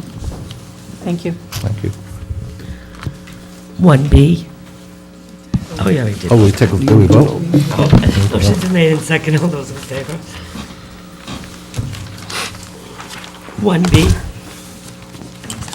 Madam President, we are also running short in unfunded liability. That is the account from which we satisfy what is colloquially referred to as bust-out pay. So when an employee leaves us and has contractual rights to unpaid sick time, vacation time, et cetera, we satisfy that last check from unfunded liability. This year, we've had a couple of public safety employees leave us. We also had Ms. Michaud, who was a long-term employee of the town, and we are running short $28,000. And that is the type of thing that is an unanticipated, unbudgeted event that is appropriate to score to your contingency account. So I recommend the transfer. Madam President, I make a motion to transfer $28,000 from account 1020-6890, Town Council Contingency, to account 2300-5295, unfunded liability. Do I have a second? Second. Any discussion? Motion's been made in second. All those in favor? Town clerk. Request Yes. authorization for $6,656.80 from Treasurer's Special Revenue Fund of Caponata LLC number 528-0000 to cover unpaid invoice relative to firefighter details and advertising. Right, I attached the invoice that was sent to the Campanata Group. We do the same thing with the casino for whatever we had to have for special details. These funds have been paid out of the department's funding at this point. I understand that Campanata did have I think it was $41,000 the last time I checked with the treasurer, set aside for their permitting and stuff that they were going to appeal. I'm asking that we utilize the $6,500 out of there. I guess it's $6,656 out of there, so that we can satisfy the departments that have already advanced the money. Any questions or comments? Just a question. We have some sort of an ordinance that requires that firefighters are at public hearings? I understand the police detail, I just don't understand the fire detail there. Yeah, we have to. Councilor Souza, there is a state law that requires, dependent upon the size of it, the difference being because it was held at the high school, and the high school is not sprinkled, there has to be a firefighter detail there because of the size of the auditorium that we use. Well, I'm not surprised it's a state law, thank you. Yep. So Nancy, this money was, I'm not quite sure I understand where it's coming from and where it's going, but Carpianato owed us $6,656.80 for the costs associated with the hearings. And you said you were trying to pull money from their permit fees? The treasurer has an account that they set up because they were going to appeal some of the, I guess it was agreed that they would at least put that money there while they kind of appealed some of the permitting fees. So it still is, I believe, in a it's still in a set-aside account, isn't it? This is to pay. Yeah, We can still in take a that money? set-aside account. Well, it's their expenses. Which came out of I know, there. but we can take that money, though? That's not in some kind of protected account? I think so. I discussed it with the treasurer. She didn't have a problem. Would you like to? I think we have used that account for a few other items already. I remember Kate saying that she used a few of her expenses out of there as well. Okay. What happens, Madam President, is by contract, we have to pay the employee within a certain amount of time. So we take that out of our account. So if they had put money aside, that would be beneficial, to be able to put that back into the overtime account to replenish Which is fine, it. I just want to make sure that wasn't. Which would those weren't probably be funds the that- overtime account, right? That's correct. I just want to make sure those weren't No, funds that and- are legally set aside for a And particular Attorney purpose. DeSisto was there when we discussed this That's as all I well. needed to hear.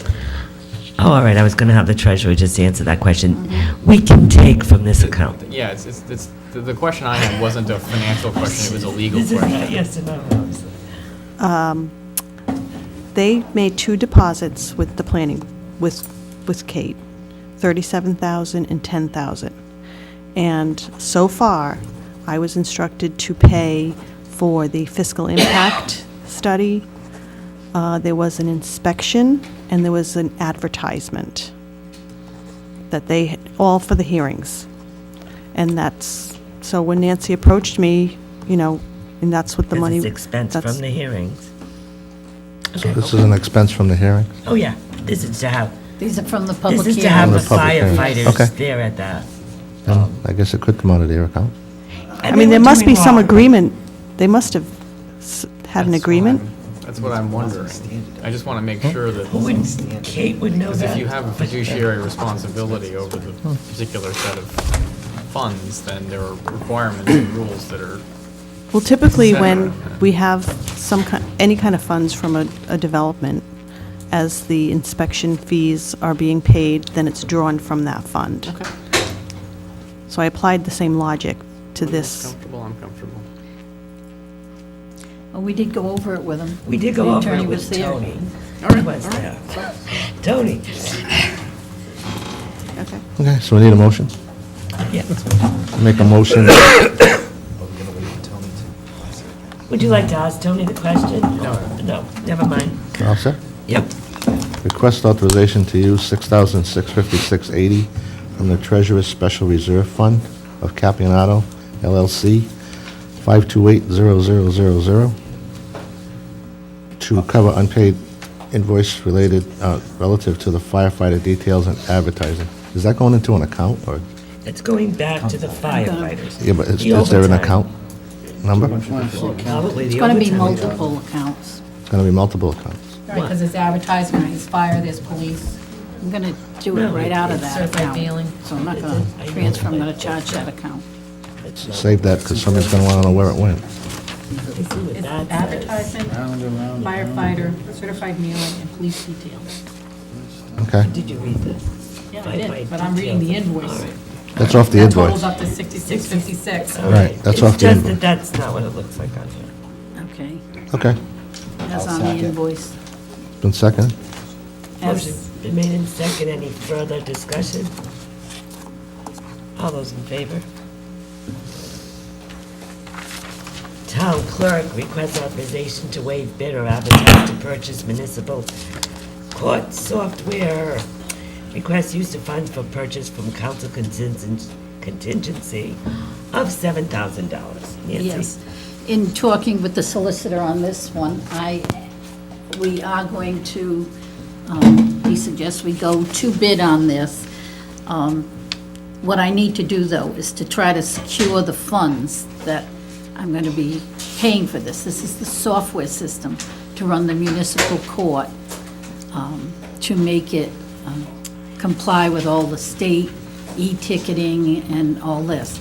Now, I'm a little behind the eight ball on this, and we're going to have to get, I guess, an IT person to come up with the specs to see how we would join it to the police department's softwares and into ours. But I have spoken to the company that has there are 27 municipal courts in communities with municipal court in Rhode Island. 20-plus are using the same vendor, but it is not a sole vendor. So I spoke to a couple of the other ones, and they are using, one's using their fund accounting system, HTE, and so that's kind of what, we don't have that system to go into. And another one has a different system, but the cost of it is 40-some thousand. This cost that I'm estimating is at 14,000. But it doesn't matter. I'm going to have to go and advertise and try to get 3 people to come forward or with quotes, or else to advertise. But part of this request is that I need to secure the funding. There's no sense in me going through all this if I don't have the funding to pay for it. Now, the police chief, who I don't think is here, has committed himself to Yeah, some... that's why he left. He left. No, he's. I'm teasing you. Right. So, I'm asking that the council approve $7,000 from their contingency fund, with the understanding that the police chief is committing $5,500. Although on Saturday's meeting, he seemed to imply Whether we that want he it. would be helping out a little more than that. I don't remember hearing that. Oh, yeah, I did. he said it. I think it was covered under the, I'll do Kinda imply anything it for without even Nancy that wanting she to, needs. Yeah, I'll take care of Nancy was how it was put. And she'll take care of you, Chief. So if I can get the police chief to up his ante a little, it'll be less from the council contingency. But that's the only two places I can get it, and I need that approval to move forward. Thank you, Peter. Thank you. Nancy, there also is a savings to this. There will be a savings eventually to this as well, but there's also a question, but we're hoping to move that workload into the clerk's workload. Now, there also is a $5,500 maintenance cost per year. That's right. It's 14,000 if we went with this low bidder and if someone else didn't come in lower or whatever. The cost is 14,000, the initial cost, but then there's a 5,500 annual maintenance fee and upgrade. But we'll still be saving money. We still would be. Yes, thank you. It's kind of part of the administrator's plan as well, but, you know, the contract doesn't end until June 30th, but I'm going to try to do what we can to get it in there. Because our part-time municipal court clerk, Mr. Gauthier, will be retiring on March 27th, I think. So there is a need to move with this. So if you could approve that I go to bid, which, you know, go to advertise to bid, and for the funding. Okay, I'll make it in the form of a motion to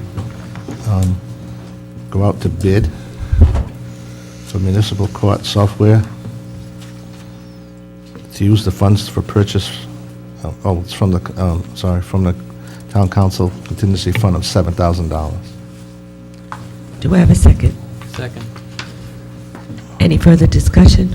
Just how much do we have left in the council contingency fund, because we just spent 28,000? I thought we only started with like 40,000. 50. Yeah, we started with 50. Okay. Motion's been made in second. All those in favor? Thank you. Unanimous. New business, town administrator ratification of contract for town planner Mark Russo. Matt?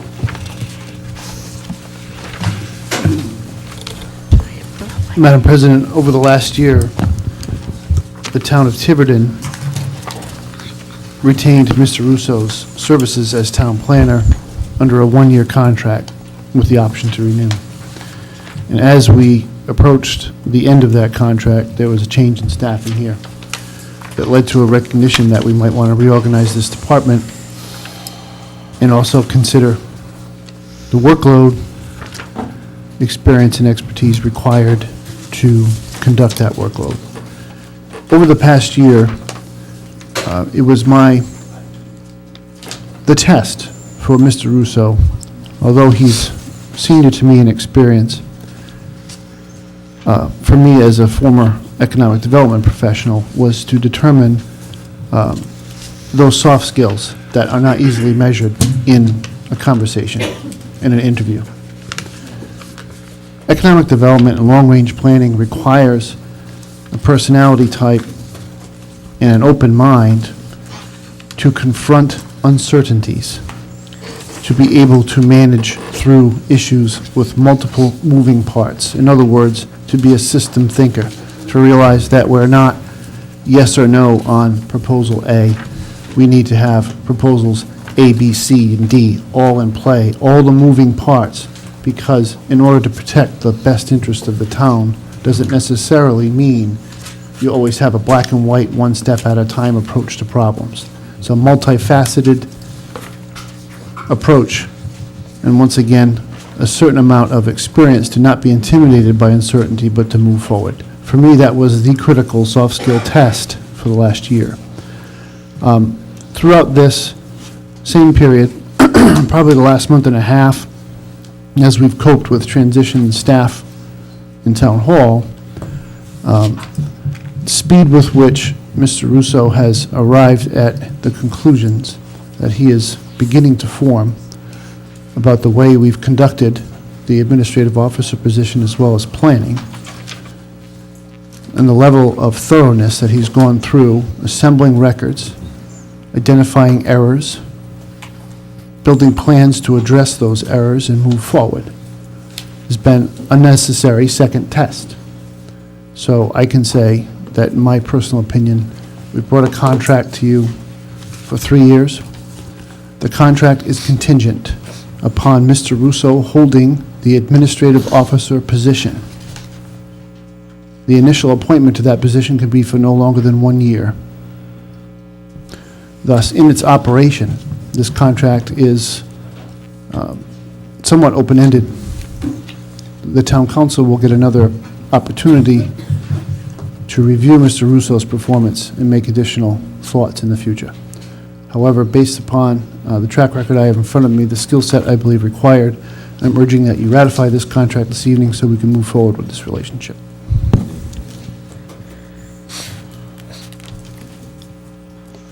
So the administrative office would only be for 1 year? When you get to that part of your agenda, yes. Well, it says you're- it in the contract here, with also serving as the town council appointed administrative officer, but this contract's for 3 years. I can't bind you, and neither can you bind yourself. Your regulations require. Right, so. So it's does it need to condition be put precedent. on here? Does it need to be put in the contract? Because we could say, a year from now, we could say we wanted to appoint.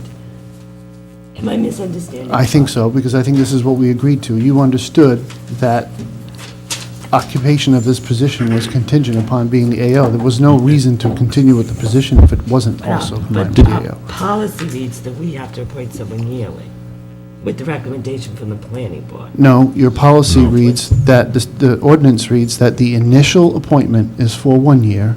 Subsequent appointments may be for up to 2 years. And I just heard that, yes, the initial appointment is up to 1 year, and subsequent appointments are up to 2 years. So, I have a question when you're done, Denise. Tony, did you read this part of the contract? Yes, I have. So, are you seeing what I'm saying? This is a 3-year contract. Not really, not The really. term of the AO appointment may vary, but shouldn't it specify? No, according to... Maybe I'm wrong. No, Maybe I'm being I- too I- picky. But also, Tony, I don't understand how the administrative office appointment can be put into this contract, because it's an appointment on the side, so how could you bind a head of the department into a position that is at the pleasure of the town council to appoint? I think it kind of contradicts Does itself. that, to me, it sounds like there's a contradiction in this. Well, essentially, what you're doing with the employment contract for the planner is you're making contingent that the planner also serve as your administrative officer. But that's an appointment that the board makes over here with the recommendation that we can listen to with the planning board. So I don't understand why it's in the contract. If you want him to do the function, a planner should have the function, the ability to do the administrative officer's duties. But to put that in the contract, I think that it should be outside the contract. If he's going to be our planner, his duties should be able to do the administrative officer. It's an appointment. He's a department head. How could we bind our administrative officer into a contract? And it's the zone, it's the plan, it's our. I have no problems not being the administrative officer. What I'm just saying is, is this worded correctly in the contract? Yeah, I don't view this as affecting the administrative officer. What this does do is it affects The town the planner. position of planner. Yeah. Because what I you've like done that. is you've created a contingency that if and essentially a condition precedent, if the planner is not the administrative officer, then this contract is null and void. But we had a planner before that had the responsibility, and the board took it away from him. Right, so what you're being asked to vote on is a policy which says that your planner and your AO will be the same But it person. shouldn't be in the contract, because it's common, it's Well, in our charter that we get to appoint. No, I think what I'm trying to do is protect your interests. First of all, we need to save money. So, But the That's- planner Yeah, so we're is not gonna pay separate. him the stipend. the stipend's been removed from the budget. But it Matt- shouldn't Matt- be, because that's our part of our charter. Administrative officer is part of our charter. How could you bind? But the stipend's not part of your charter. That's right, so it can be paid outside, but I just have a problem with the You're not required to administrators pay it at all. Could we... officer be part of a. Yeah, okay. I'm a very interested party I'm not to this whole transaction.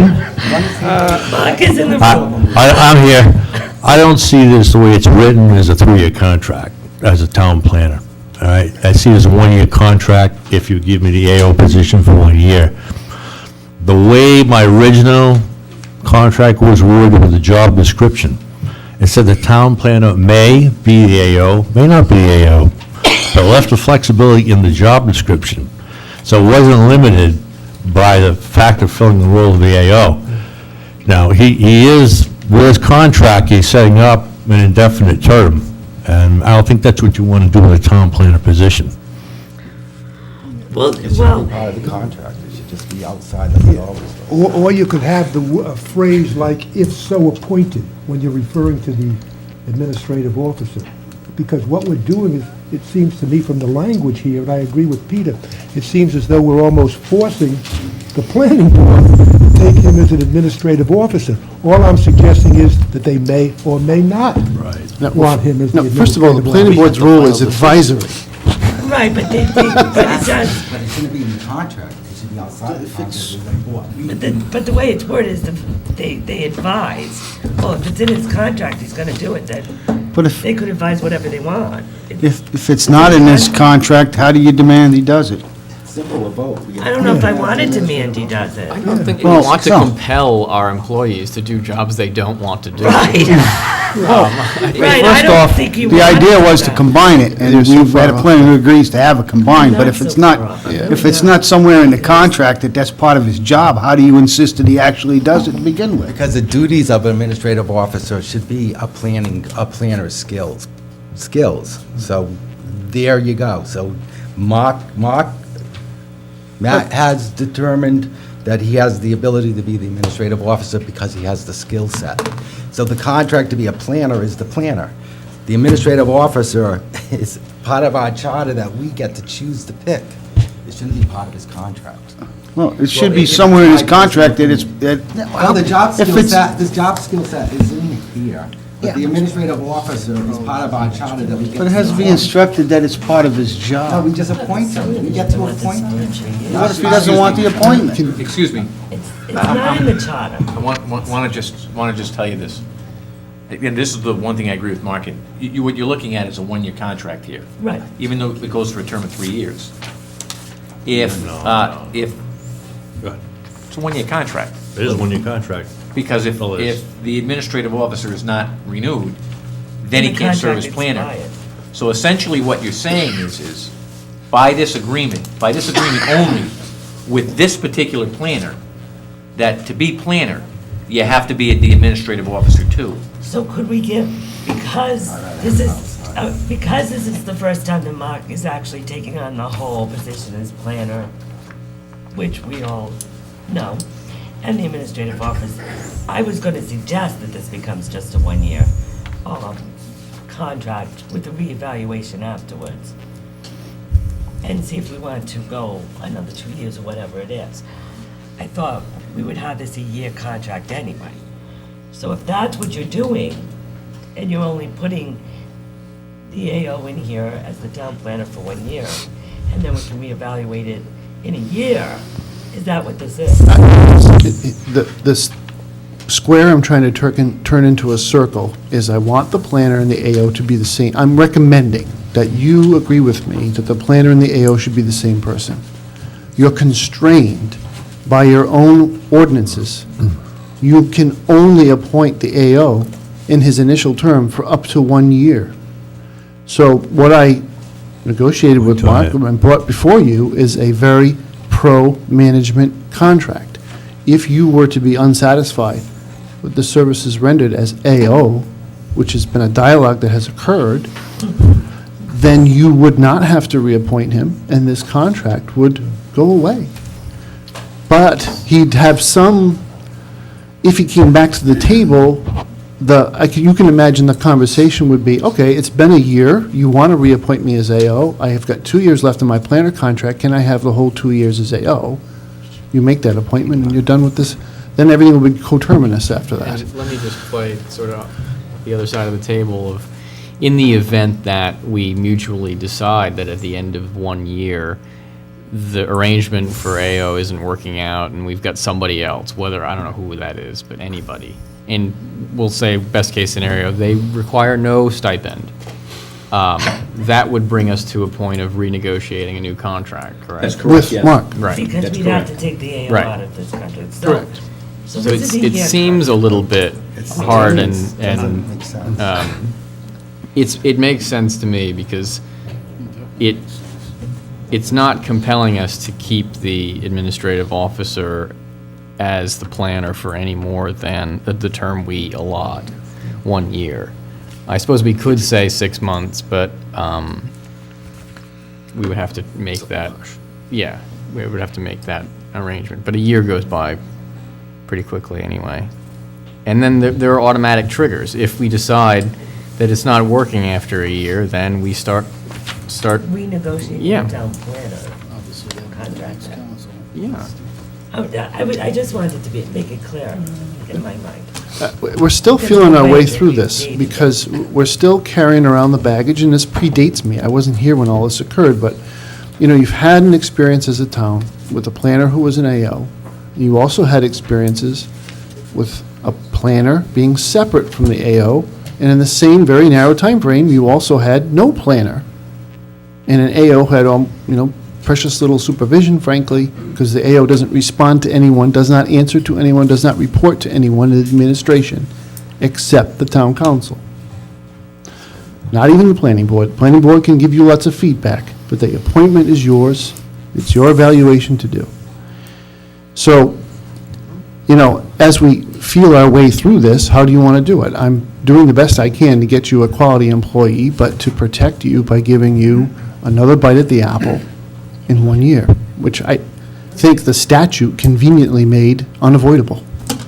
I'd also like to just point out that in the absence of a contract, the employment of the individual doesn't automatically terminate. Right. And so we've operated that way for decades, where the contracts just expire, Right. but we don't kick the department heads out on their behinds the next morning. They keep working for us. And I think when we drafted these contracts, the model contract, we drafted them in such a way that they are, essentially employees at will, but with a contract. So we do have extraordinary flexibility in how we make arrangements with our employees. Now, there is a memo which would be item G2 from the planning board that does recommend Mark for a six-month interim period. So just so we know that the planning board did recommend Mark as the AO, and it was unanimous. We were at the meeting. So,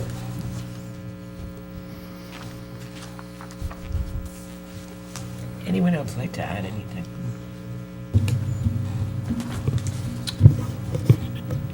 I'm all set.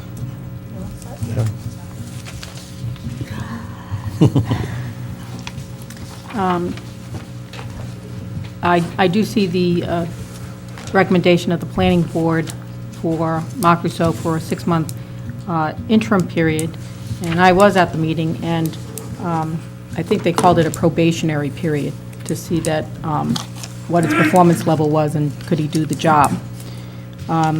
It was a unanimous vote, but there was a lot of discussion on whether he had the skill set to perform the function, as I recall at that planning board meeting. Excuse me.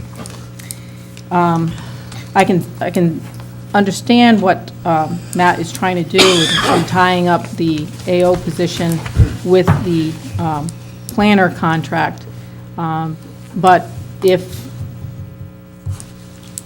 it leads us in a particular situation where if we appoint him for a year and it's not working out, or we want to appoint him for 6 months, then it's really like only a 6-month contract. So I can understand why you want to put them together for performance-wise, as well as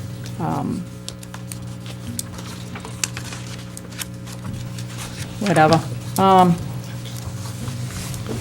To get back to the planner contract, I will be voting no on the planner contract for Mark Rousseau being appointed as town planner. We have had multiple discussions in executive session, and I do not feel that he is the right person for the town to proceed as planner, and I'll let the rest of you decide your conscience. Thank you. Anyone else have another comment? I just had a question. Just so it's clear, Mrs. Shabbat, it has absolutely nothing whatsoever to do with my conflict. I'm simply going to vote on the basis of qualifications. Joe? I'm just wondering, have we had a subdivision, administrative subdivision happen since Kate has left? Now, this is not the agenda. The agenda item is the contract. The AO appointment is next. But you seem to be blending it, so I'll just continue with that. Because you blended it. Because Well, yeah, it's in the contract, but Right. I'm not entirely, well, I am quite certain that 6 months is not a fair test. Mark has spent a lot of time documenting where we stand with various proposals, where they are in their statutory time clock, what is the status of our record keeping. Frankly, I think he's got a lot of work to do. And if we need to have an executive session evaluation of where he stands after a couple of months, so he can update you on what he's found and what he's had to do, you may find it profoundly enlightening. But I think you got to give the guy a chance to dig out of the hole that he's in. And I think that probably would be good if Mark did touch base with us and tell us how things are Can't going. speak for you. But I think you should welcome that. I'm always open for feedback. Well, it's also so you can tell us your concerns with what's going on also. Yeah, I need full-time clerical help. I know. I'll throw it in there. That's the next agenda item. I know. so. I'm jumping, it's all together. I know you It's are. all related. And I'll make only one follow-up comment. In this packet, there was your monthly report, and part of that monthly report is a status from the planner, and it was no report. So there was not a report given by the planner for last month. It was I'd just like to comment was to that. Go ahead. That is so unfair. It was For the last 5 months, if not more, I've been saying that the planner's reports had nothing on them. So go back and check before you start commenting on. And I agree with you, there's been nothing. Okay, well, just don't Other say it than the because, same just don't say status. it because he's the planner now. There hasn't been him in a long time. Oh, the He's been the plan. planner for a year. He's been the planner for a year. No, You're I'm talking back before Matt, when we know who we're all trying to talk about. But hold on. If there's an issue, I'm now, gonna, if there's an like, issue on the continue. reporting, I have it's in my office, because my administrative assistant is not including into your monthly report, which is being given by Mark. So I know the man keeps a daily log of what he does, so if we need to backdate everything, we can publish it to you. I did receive several months. Yeah. But I requested it, so it's, I think that was part of what we talked about, was making sure that we were receiving his log. Any other comments or questions right now? I move the vote. Okay, well, I was just going to ask for a motion. Okay, The good, only you got one. Final question I have is it virtuous to talk about the appointment of administrative officer and the planning board recommendation in light of, before we vote on the contract that includes the appointment of the AO? Well, we just did. Actually, that's a good suggestion to combine it, because if you... Well, I kind of did by saying what the planning board did recommend, if anybody has So we're any. going to remove that from the item. So, because in a way, we have to combine them. Yes. Because this contract is putting the. That's correct, the yes. AO on here, so that's what I was saying. You want to make a... It makes that new if we approve this contract, because we have appointed someone. Am I correct in stating that? So, You that- I have mean, that, anything you wanna say? yeah, just that there is a recommendation that it is for a 6-month interim period. I wasn't at the meeting where they discussed it, but if that is true, that they expressed concern over the, just taking sort of a probationary period, then I think that's with merit. Well, I think it was a couple of them that had concerns. I'm going for a 3-year contract. But it was a unanimous vote, so. But with a caveat. But if you approve this, it's not a 3-year. It's a 3-year, it's not a 3-year contract. No. No. 1 year. No, It would be this is a whatever, it 1 would year. be tied to the term of the AO? AO. So it'd have to be rewritten if we decided that we wanted to keep Mark, but wanted to put another AO in, or quite frankly, get someone else that could do both positions, but. So this is only, that's what I was saying right from the beginning, that this is only, because it ties in that AO. Yeah, the planner contract is contingent upon the AO, not the other way around. Right. That's bad.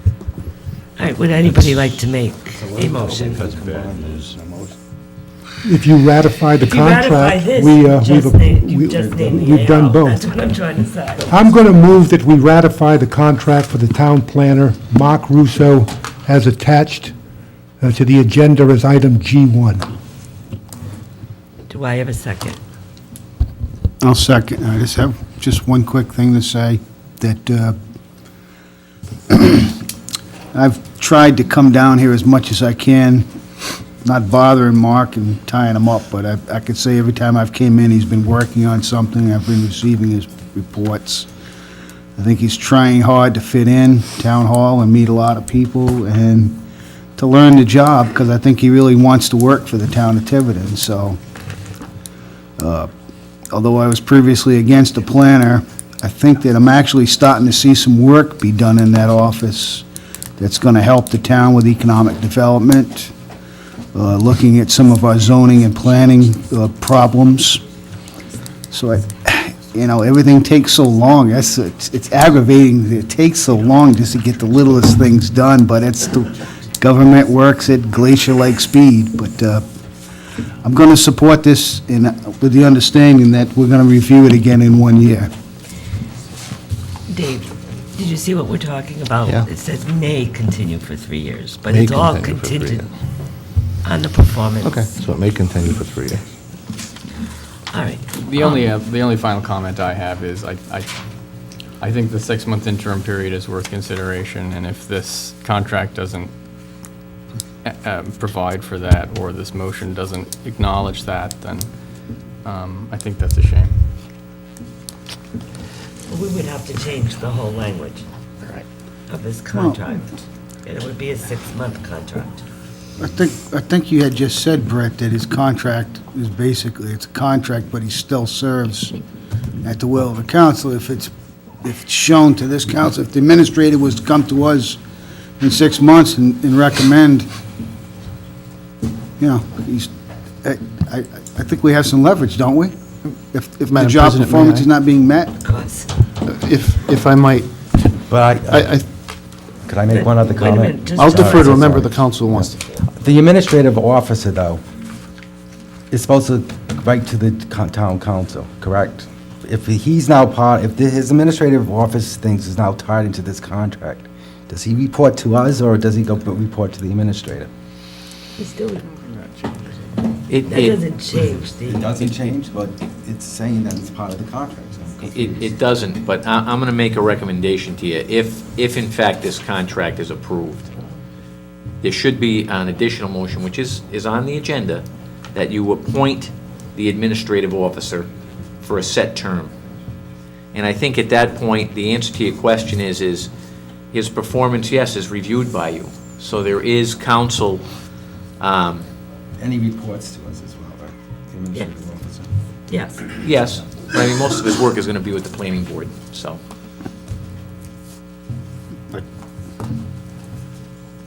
Okay. In almost every town, whether it's the Commonwealth of Massachusetts or the state of Rhode Island, this is an incredibly prickly problem. There are some communities not far away, the town of Seekonk, where the planning board is elected, and the planner reports both to the town administrator of Seekonk and the planning board as an employee. So the evaluation cycle is complex. If you think about it, if land use is so important, then everybody should be involved in the evaluation of the employee. Everybody should be involved in setting the priorities for the employee. The AO, I keep coming back to this. There are many appointments that you make as a council where I do not see clear ways for you to escape a term of years. Now, Peter suggested some things tonight that I just, doesn't strike me as true when I read the charter. Let's make it less personal to Mark. The harbor master. The harbor master is appointed to a one-year term. If you're profoundly dissatisfied with his performance, under what circumstances could you remove him? If it's, if he hasn't done anything criminal, it's just a matter of policy or the way he interacts with people or some such thing. I assume the council would interact with the Harbor Commission chair and with me and to ask for corrective action. That would probably be our first step. But think about it really, how do you unappoint someone? You don't seem to have a mechanism for doing that when the terms are established. So, going back to the AO, and this is an ongoing conversation, I've attempted to document, and Mark and I have had a lot of conversations, the tremendous responsibility and wide berth of authority that the AO has under the Rhode Island Enabling Statute and your subdivision regulations. If you read the subdivision regulations literally, on certain matters, he has the authority, he would have the authority as the AO to tell me what to do.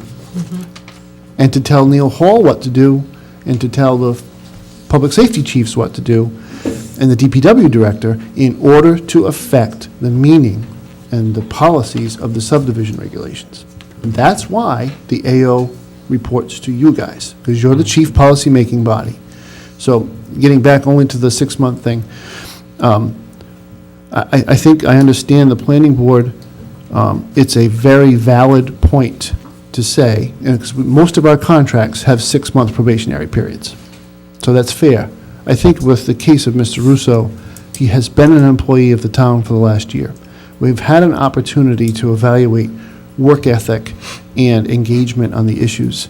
So many of the missing pieces that would normally be filled in during a typical probationary period, we already know the answer to that. You can agree with me or disagree with me. I've voiced my opinion that he's a very solid performer, and that's my recommendation. So that's why I feel comfortable recommending a year on the AO term, because I think we've already seen what he's got for the last year. Tony, I just want to clarify, if we vote on this contract, then we have appointed him for 1 year. Because how can you then say we want to only appoint him for 6 months when we've just agreed on a contract that says he will be AO for 1 year? I don't know if I'm being... No, Does that make sense Yes. to the rest of you? Okay. It does. Why don't you move up the AO appointment first, before this, then vote on this? He meets the condition precedent. We could do that. Do I have a motion to bring forward GB before we vote on GA? I'm sorry. G2? G2, you mean? G2 instead of I G1? didn't have my glasses on. I'll make that a formal motion. I'll second the motion. I do believe we've had a discussion. Does anyone want any further discussion on the AO? Oh, motion's been made and second. All those in favor? Why do I'm forgetting that.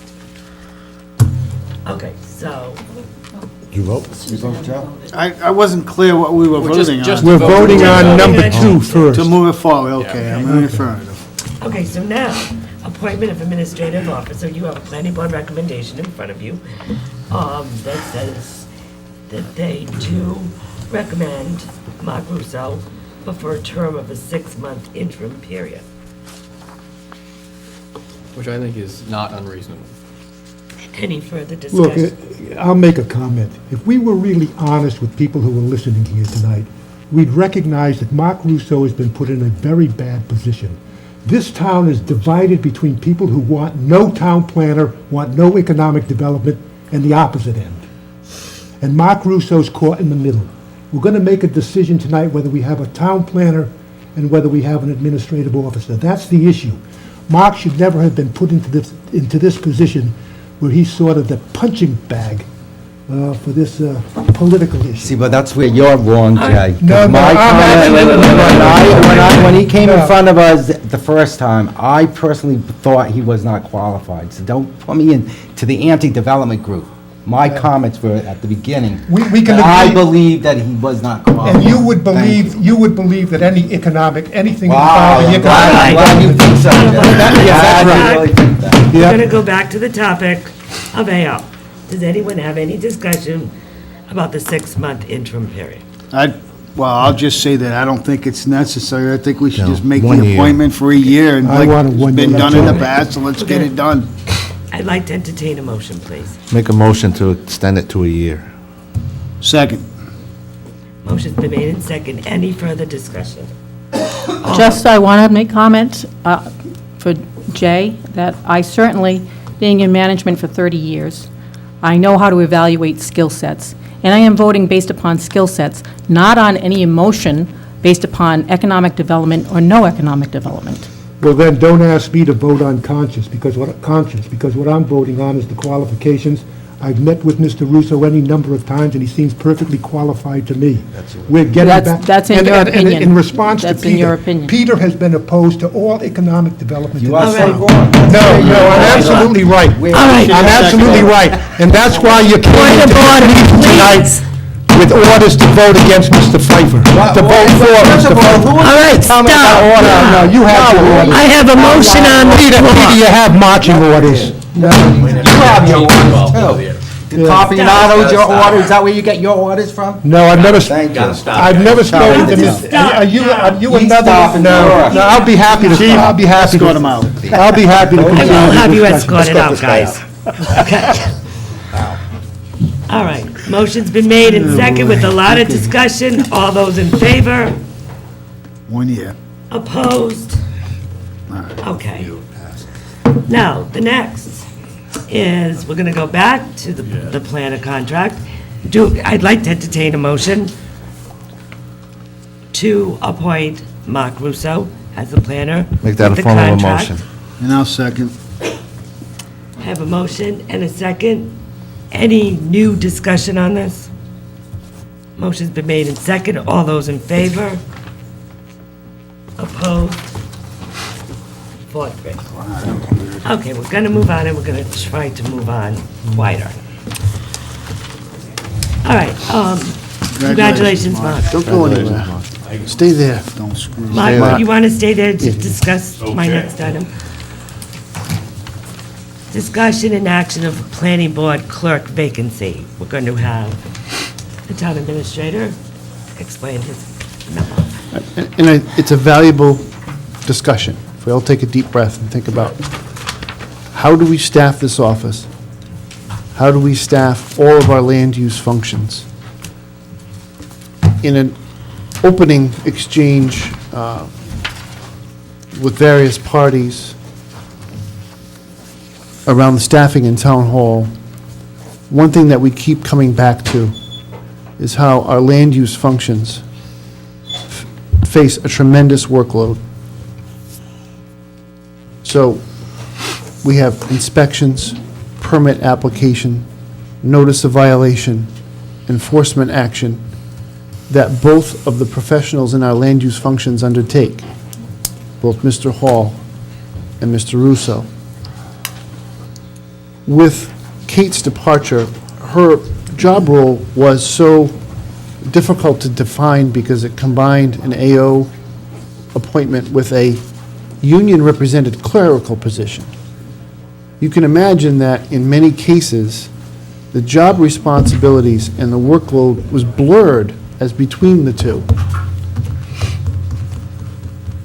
So there are two versions of the budget as we go through the budget process. and this is where the distinction is important, I asked the department heads to plan status quo forward. Just take the staff you have today, because at the time we went through the budget exercise, we had no notice that the planning clerk was going to leave the town. It was only after all the budget came in from the department heads that we began to consider what is the job of the planning clerk. In my review of the job description, which I reviewed with the union president, as well as with the current occupant of the position at the time and with Mr. Russo, did I feel that the use of the full-time equivalent, the FTE, was the most rational thing we could do? Was there enough work assigned to the planning clerk to justify that being a full-time equivalent position? And at the time, we negotiated, Mark and I, a potential MOU with the union as we reviewed and refined a job description for a position we were calling land use clerk. In that position, primarily, I thought the outputs of that person, that we would co-locate the zoning work and the building officials' work with the planning work, so that we were constantly communicating about parcels of land, files, street files. Planning often refers issues to zoning and back and forth. So I thought it would be highly beneficial to have a master schedule that drives the operations of a land use office. And that was one of the primary work outputs that we designed into that job description. As we have gone through this process, I mean, we don't stop talking about this. No. We're in constant communication about the things he's finding and the kinds of outputs that Mark would like to see created. That includes all pending applications, their statutory timeframes, all of the work that has to be gathered in order for an application to approach completeness and be certified complete, and then what backup information needs to be gathered in order to give the planning board the information it needs to make a decision. I think what we're evolving to is the notion that properly executed, the position is a full-time position. It is. That the support for what needs to go through this. So it doesn't mean that we're going to completely back away from the land use clerk and the things that we wrote in that job description. But to use Mark's words, and I'll shut up in a second, you can say your opinion, but to use your words, it does look top-heavy at this point, and it may not be able to fully function. It's very top-heavy. That job description is really two people. I'm not sure you're even going to find a person to qualify to do that position. It's so technical. It would probably take myself and, say, Jody in the building department 6 months to a year to train someone in that position, to allow them to go forward. And the administrative officer, to do his or her job properly, needs the support of a full-time clerk. All the items of an administrative officer, reading the statutes and responsibilities, about a dozen items I noted, most of those haven't been done in the past. Some of them, one things have to be done, recommendations, but also going back to past projects, the status of projects and enforcements, and make sure things are done properly in the town. That's a big job. And so if you don't have that staff support taking care of the office, that won't be done. If you, in an ideal world, had the staff you needed to go back and revisit prior projects for compliance, about how many years would you be going back? I can't answer that right now because I haven't got a status report on all the projects. I've had about 24 major projects on the master list. Right now, I'm looking at 3 subdivisions I think we need to look at carefully. And how old are they? They're going back 8 years, 10 years. Thank you. So this is all past. And I also want to have time to deal with the present and the future. Question, please. Is this a new hire, or is this an existing clerk? Well, it's a vacancy. The first thing we have to do is define the job. That was only a part-time job, though.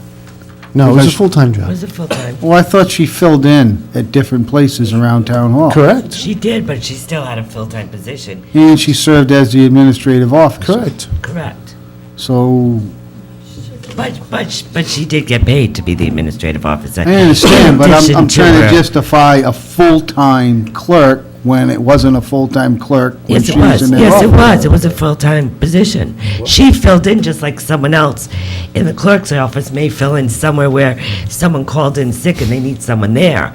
That's what she did, but she was a full-time And then person. she was getting the extra stipend that's been Right. eliminated. Correct. Yeah. So, Councilman, you often use the phrase, and I appreciate it, because it's how I live, do more with less. When we Do had every day, significant unfortunately. customer service breakdowns, because we had absences due to illness or other leaves, Kate would step up and do those jobs for us, so that we could at least get people through the building office. That doesn't mean she didn't have anything to do downstairs. Because her work would still be there, but she would be, say, doing Doty's job for the day. My only question is, all right, so you're saying there was a line item in last year's budget for that clerk. It's always been there. Is there going to be an additional amount that's going to need to be added, or is it going to be at the same, is the line item going to be funded at the same amount? Well, this is, well, again, back in the spirit of doing more with less, I think that we've identified, let me put it this way, we've identified a list of things that we want to do, what we want the land use office and the land use functions to successfully accomplish. When we look at how many hours there are in a day and how much we can expect out of our Council 94 represented employees, there may be more than 2 FTE there.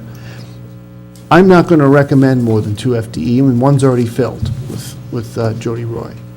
I can only, in all good conscience, come into the budget process and ask you for one full-time person. And so what does that mean?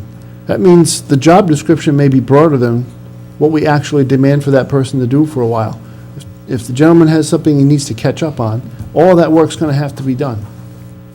It's the work that's very much hidden around here and is underappreciated by many, is you want to clean up a year's worth of messes, you need a shovel in each hand. You know, sometimes you bill Lefty, because sometimes Lefty shows up at the job site. So that's what we're going to have to do with this FTE. We're going to have to ask this person to go the extra mile and prioritize. So if there are things that just aren't going to get done, then frankly, they're not going to get done, so that all the statutory timeframes and other higher priorities are complied with. That is what we do here, unfortunately or fortunately, depending on your point of view.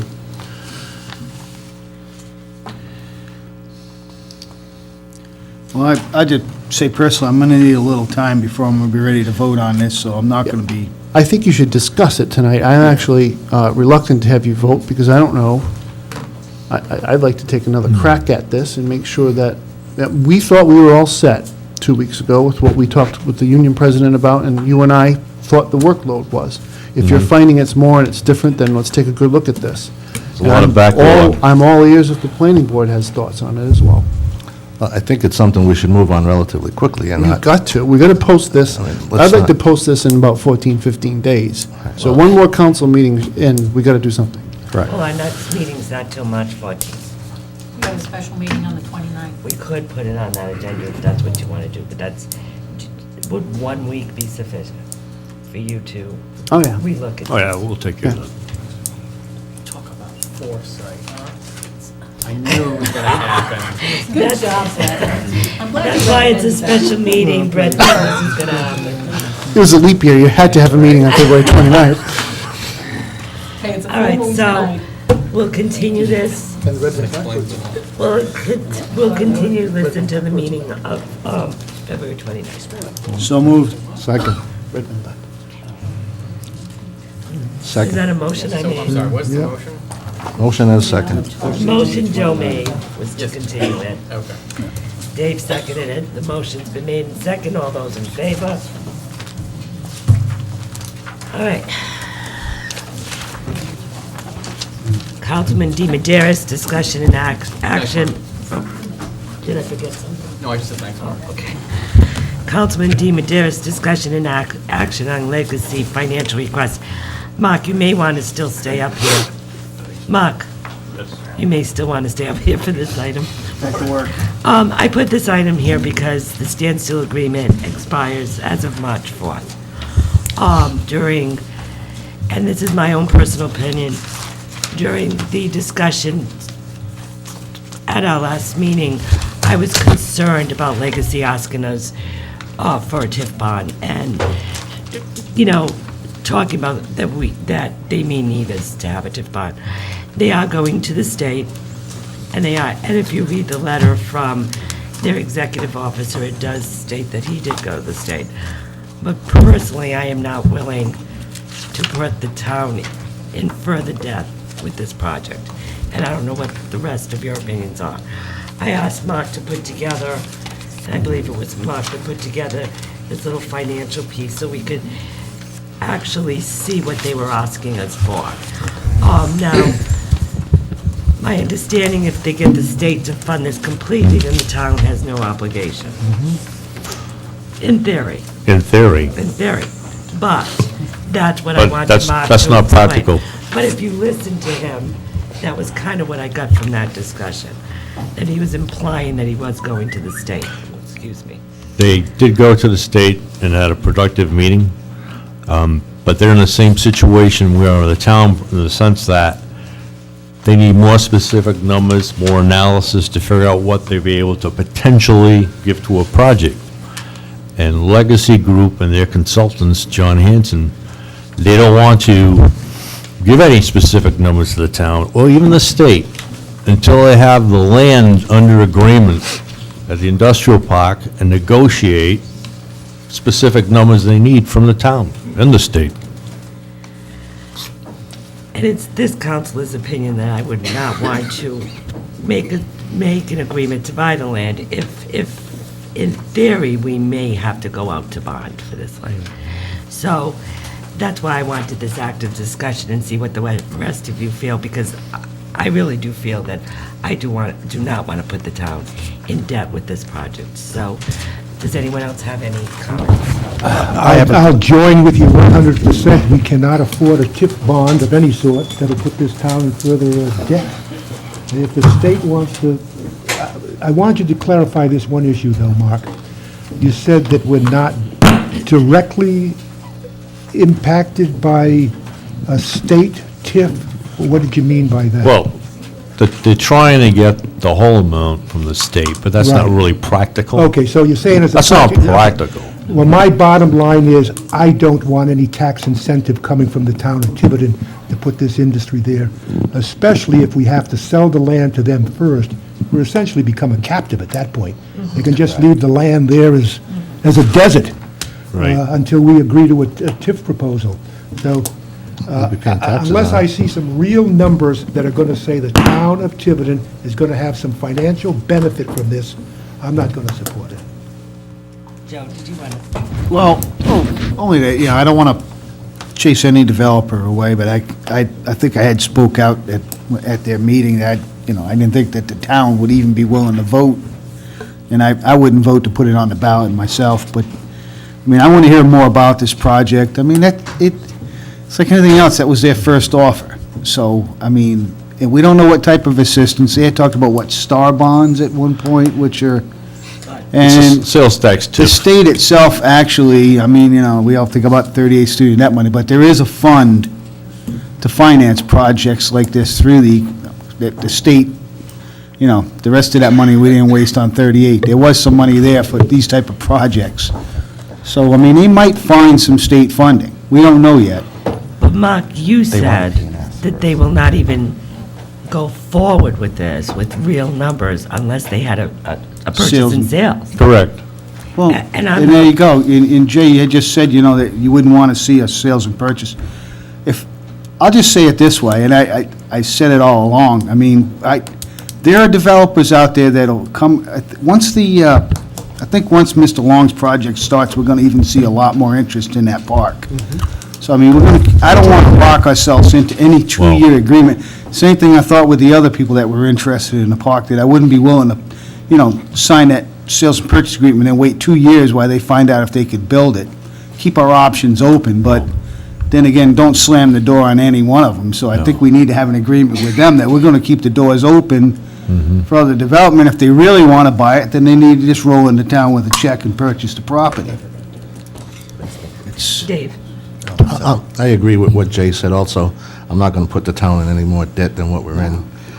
If they can come up with the money to flip the whole project, then God bless them and let them go. But we're not going to put the town in any bonding or TIFs or anything like that. And a clarification from Tony. A sales tax tip, could that go hand in hand with what the state wants to give them? Well, I actually think Mark's statement was correct. That's it. A TIF district would have to be established. Almost certainly, if there were money available from the state, there would have to be a similar commitment from the town, which would be in the form of a bond, and that would be coming from your real estate taxes. So I think Mr. Lambert's correct, too, on that. You're almost captive because they're looking for a purchase and sales agreement first. But for the state to be involved, Mark is correct, there will have to be matching town involvement. Tony, I've gotten conflicting opinions because someone called my house actually, and it was said last meeting that we would have to go to the voters for the TIF. A couple of people called my house and said the last time we did it, it didn't go to the voters. I really never got a clarification whether or not that has to go to the voters. Legally, do we have, and I'm just asking. Statutorily, no. That's not subject to a vote by the community, so that would be something enacted by the town. You create the TIF district, and from there on in, you'd be going forward. At least that's what the statute says. That was done by Ms. Durfee when she was town council A president. few people called because they heard it on camera and told me that they didn't believe that statement was true. But, yeah. It does have to go to the voters. Your language in your charter says, all indebtedness over $500,000, including a special obligation bond. This is not the area that I studied or am familiar with, but it seems to me that obligating future revenues of the town into a TIF bond is a special obligation bond. You're on the hook. Well, that's what I'm asking, because it seems like some people think it is and some people, and not that we would ever do this, but I would like a clarification once and for all if we had to. Yeah, if you want my brutally honest opinion, the absolute hatchet job that was done on the last TIF is probably why this is in the charter now. Right. Because the TIF district isn't even defined. Right. It's not even a TIF district. So that's why I'm asking. It's just that there's opinions out there that it didn't have to go to the people, and I wanted that clarified, just as a clarification, not that we're gonna do it, but just once and for all, we know. And maybe Tony needs to. It was sold to people that it was a TIF, so that any revenues from the TIF district above and beyond the revenues generated should have gone back into further developments within the TIF district, including sewering those neighborhoods. I agree with the analysis, but that was never actually done. Wasn't that for the villages? Yeah, but the TIF district should have been, I think, was bigger than that and included some places. Let me tell you what. You know what? I do lose sleep over the human condition and people in this town who have been railroaded by events. And so now we have failed septic systems on the side of a steep hill from Main Road down to the river with contaminated soil. People have lost all the value in their homes, or much of the value in their homes, and we don't have enough juice to really completely say and promise that we can sewer those people and not pass the burden on to them. They've already lost enough. The TIF district should have accomplished that. Right. Because it was digging that main interceptor that revealed all the problems. But your TIF documents, I've asked multiple times for what those TIF documents actually say, and those obligations don't appear. The good thing is they go away in 2021, so. I think we're going a little off the subject, but just to, and I do apologize, but I did want to, once and for all, get a legal opinion on if we ever did want a TIF, would it have to go out to the people? And not in any way am I considering doing it, but it's just the people who've been calling my house with these conflicting. All right. Anyone, Joan, would you like to say anything about the topic? Whether you would want to financially put the town in debt with the legacy. I know you're looking at the, she's on my last topic. I had to get back to that. No, certainly I agree that I would not put the town at risk and fund a retail development through TIF bonds. My job here is done, I guess. in spirit of full disclosure, I will tell you all that Bart Sides has contacted me a number of times. I've forwarded all of those communications to the town clerk, so they are now a matter of public record. One such time, he actually inquired whether or not myself, Denise, and Joan wanted to meet for coffee in a public place a couple days ago, which we promptly told him was out of the question. But Actually, my answer came back as undeliverable, so I don't know what happened. was it?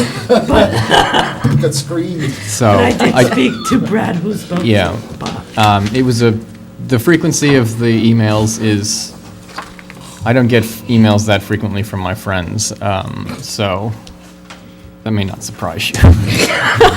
But anyway, I just wanted you all to know that. I think fundamentally, as a matter of policy, and we're talking about the impacts to the town of Tiverton, but really, this economic model for the state of Rhode Island is, it just doesn't make a lot of sense. We want to, when we do sustainable programs like tax credits all over the place, we do it. Rhode Island is a little behind the curve. We do it a lot in Massachusetts. We have tax credits for historic rehabilitation of old structures, which encourages people to reuse existing buildings, mills, and things like that, to convert them, old churches and things like that, so that you're not building new stuff and you can reuse and you can economize. And tax credits for affordable housing, most of which are generally seniors and low-income folks in more urban centers, but they do tax credits in communities like Tiverton. Both of our affordable housing complexes were funded with low-income housing tax credits to some extent. Those are things that you understand why there is a tax break, or there is a bond that's created to do this.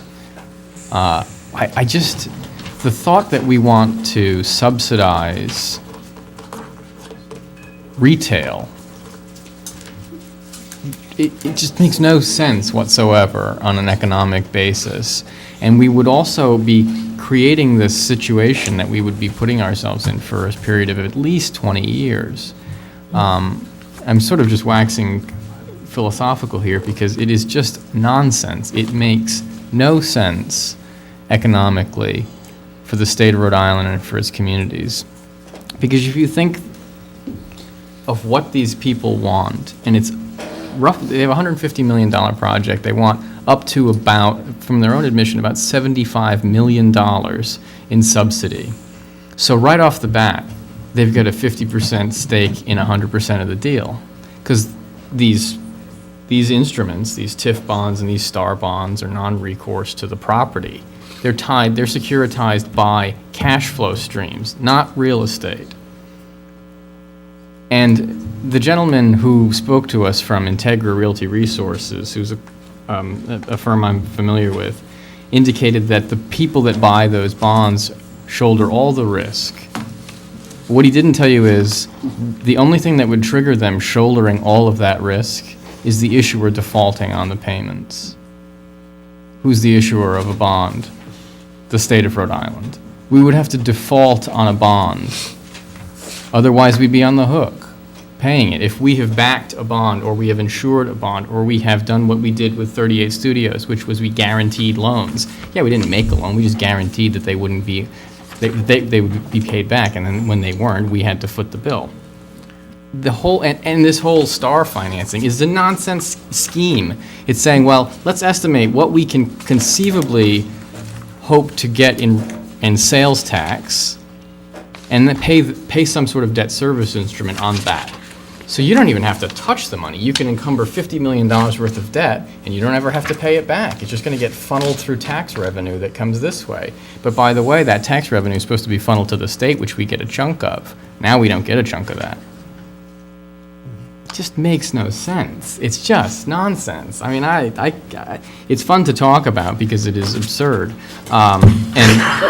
And I'll tell you, one of the things I do when I go home and read about this stuff, because it drives me nuts and I stay up all night after a meeting like we had with Legacy, I whenever I try and when I have a problem, I try and talk to people who are smarter than me or are experts in whatever they do. And the three people that I talk to who combined, they have over 120 years of experience in commercial real estate syndication and securities. And they all said, well, the first guy I had lunch with said, yeah, when they presented, did you kindly show them the door? And he was joking, but he said, I can't imagine why you would ever do this deal. It's fantastic for them. I mean, they're reducing their risk, they're putting the risk on other people, they're doing everything right in the risk management book. But all of it's falling on the shoulders of the taxpayers of Rhode Island and the citizens of Tiverton. Merits aside, whether I like the outfit or not, whether I think that outlets are a good scheme, whether I think a hotel would be nice, whether I think this development would look good and would probably be a nice thing, it just doesn't make any sense. Just All right, quick, so- just one more thing, because, I mean, I could just give you, for instance, I lived in Virginia, worked out of Richmond for a while. The 6th Street Marketplace was exactly the type of deal that they're proposing here, not the type of mall, but it was a mall, built downtown Richmond, Virginia, taking up 2 city blocks of blighted buildings and creating a structure that brought some economic development to that city and put not only me, but a couple other thousand people to work for a couple of years working there, and brought in jobs into the inner city. And it's not so much the deal that we have a problem with the state, well, we all know about the political climate and the condition of our economy in this state, and that's why these type of deals kind of have to be, in order to get businesses to come in, you kind of have to give a little incentive, and that's what we've done with our, the enterprise zone, the package and things. I don't disagree. This is not a little incentive, though, Joe. This is Well, I'm 50 just- to 60% of the Again, I say that was capital cost. their first offer, and, negotiation, the devil's always in the detail. Maybe there might be a number that could be reached with this town. And I agree, I still don't want to put any bonded indebtedness or put this town in any state. But I just want to say that across the country, there are deals that have been worked out, that have worked and have actually brought economic development to blighted areas in inner cities and things. I don't disagree. I'll just give a couple of points that I think are important to understand. In their prepared materials that they sent along, they estimated somewhere between 600,000 and 700,000 people a year would visit this place. That's 60 to 70% of the population of the entire state of Rhode Island. We're not talking, and so you think about where those people are having to come from. You are an extraordinary distance to bring those people in. So, and I don't disagree. I mean, Boston 30 years ago, 40 years ago was not a nice place to be, and it's beautiful now. Providence 30 or 40 years ago was not a nice place to be, and now it is. Those things exist, but there is not a position I would put the town of Tiverton or the state of Rhode Island in a large real estate transaction that would guarantee us zero equity in the deal. There's no guarantee for us. We're shouldering 50% of the debt with zero recourse. When the financial crisis happened, there was blame all over the place. It was a huge, massive, just a comedy of errors over a decade or two. But at the end of the day, it hinged on AIG's unwillingness to realize what was happening. And what they did was, they said, yeah, we'll guarantee all of these ridiculous credit default swaps and these insurance policies, because it'll never happen. The world will never turn upside down. And when the world turned upside down, they had, and then everybody else was on the hook. So that is the thing we do now. We say, at the doomsday scenario, what happens when this thing falls apart? Who is going to be on the hook? And really, the only person you can make pay anything with any certainty is the government or the taxpayers. Because you can't hold a corporation because they'll go insolvent and then you got nothing. And especially if we don't have an equity position, this is not a traditional real estate deal where you've got equal partners and you share the risk, but also share in the reward. We're hoping a pipe dream someday comes out to be true, and at the whole basis of which is we are shouldering a huge portion of the risk. And who's our partner? Probably a hedge fund out of Connecticut. So, Tony, did you want to? Yes, just as a follow-up, Nancy actually showed me the ballot question from 2004, but Section 2003 of the Charter specifically references not only the tax increment financing, but also the state law for that, and anything in excess of $500,000 needs voter approval, as Brett just said. This is going to be greatly in excess of $500,000. Thank you, I just wanted that to be said. It needs to go to the voters, yes. So that everybody in the Yes. TV world got the opinion, TIFs That's do correct. have to go to voters. and I want to just say, too, that the only way to put the kibosh on whether the town of Tiverton is ultimately going to be a contributing factor to this transaction is to not allow them site control. Because if we allow them site control, Right. then we have no way of stopping them from doing So that. signing this out, okay. So this is what I think, but Tony, I'd like an opinion. The standstill expires March 4th. If we take no action, it expires. That's correct, yes. So we don't have to take an action unless somebody wants to extend it.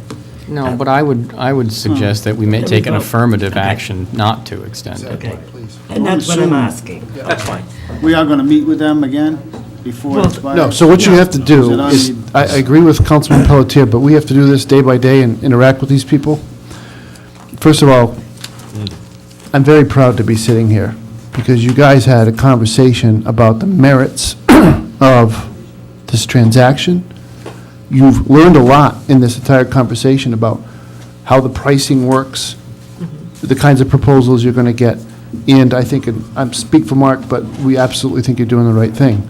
So go that extra step, take an affirmative action, deny any possibility of renewing the standstill agreement, And they take a have to- firm, strong negotiating stance. If they don't come back, they're not for real. If they truly want this and they can figure out another way to finance it, they will come back, and then we'll listen to them again in open and go from there and go through the same thought process. But, okay, so I'd like to entertain a motion, please. I move that we indicate to Legacy Development that our intention not to renew the standstill agreement, or we direct the town administrator to do such. Do I have a second? Motion's been made in second. All those in favor? 5 against, 1. Joseph against. No, we're not Thank you. negotiating. And I also think it was very important that we did it in the open so people can see what our plan was to have all these projects come to us with everybody watching and see our thought process for saying yes or no. Yeah, Okay. and which in this conversation had no basis in whether or not this particular project is feasible or is what we need, or it's just, So that's a good, that may be the next conversation if they come back, but, I doubt It's just a it. step. I doubt it. Town solicitor, proposed marijuana ordinance. Thank you, Mark. The current state law allows for the cultivation of medical marijuana, and there are actually three different ways that this can happen. A cardholder can cultivate medicinal marijuana for themselves. A caregiver can cultivate enough by plants, they're up to 12, for people that need it but can't grow it themselves. Then you have your compassion centers. There's 3 of them in the state that are up and running. And these caregivers actually can grow and sell to these compassion centers. The difficulty is there's not a lot of extra regulation at the state level. There is one thing, if you take a look at the state law, it does say subject to a local regulation. And other communities are looking at this from a zoning perspective. I will say that particularly those communities that have rural areas, are looking at this from zoning. I'm a member of the Attorney General's task force on this. I recommend that you do have zoning regulations for this, because otherwise it creates problems on the enforcement end of things.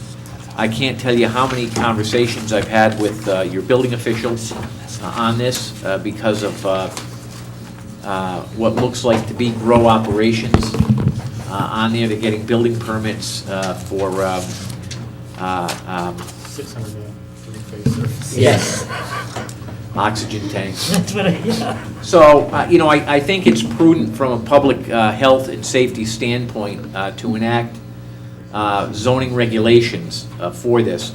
And I will add one other thing. Even as we're talking about it here, at the state level, there is legislation going in now that is creating different categories of growers, and also there are proposals to tax this type of a cultivation, which I think invites more of this activity.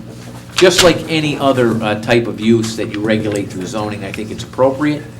And I would suggest, after a discussion, of course, because it's a policy consideration, that if you agree and that there should be some zoning regulations for this type of a use and activity, that the matter be referred to the planning board for a recommendation, and this zoning amendment that you have before you, G5, be set down for a public hearing next month, not March 14th. I don't think we can do that with the requirements under the state law for the advertising of zoning, but later on in the month.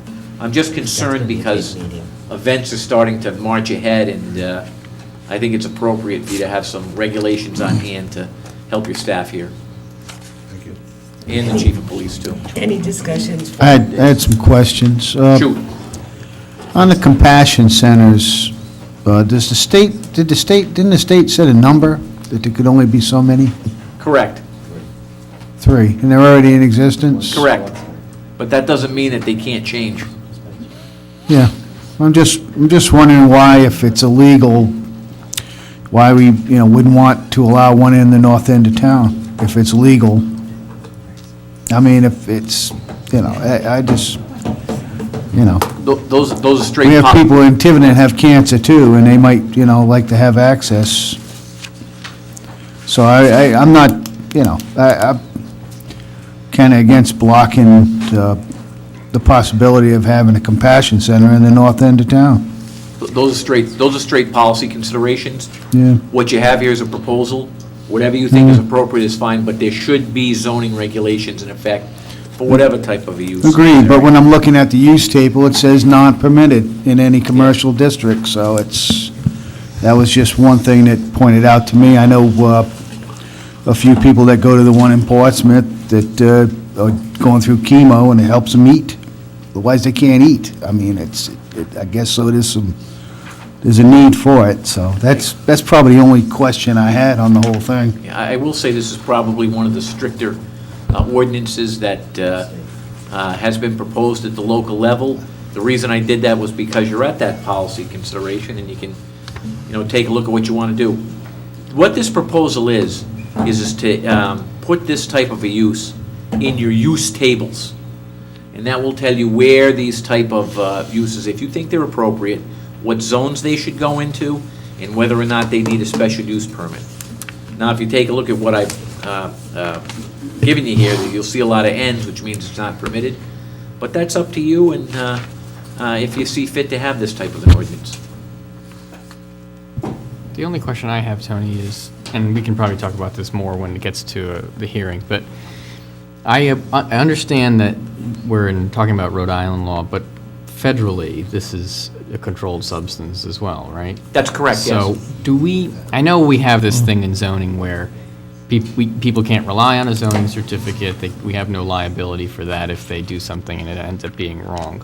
But is there any sort of worry that people say, oh, geez, you told me I could build my dispensary, I built my dispensary, and then the feds shut me down?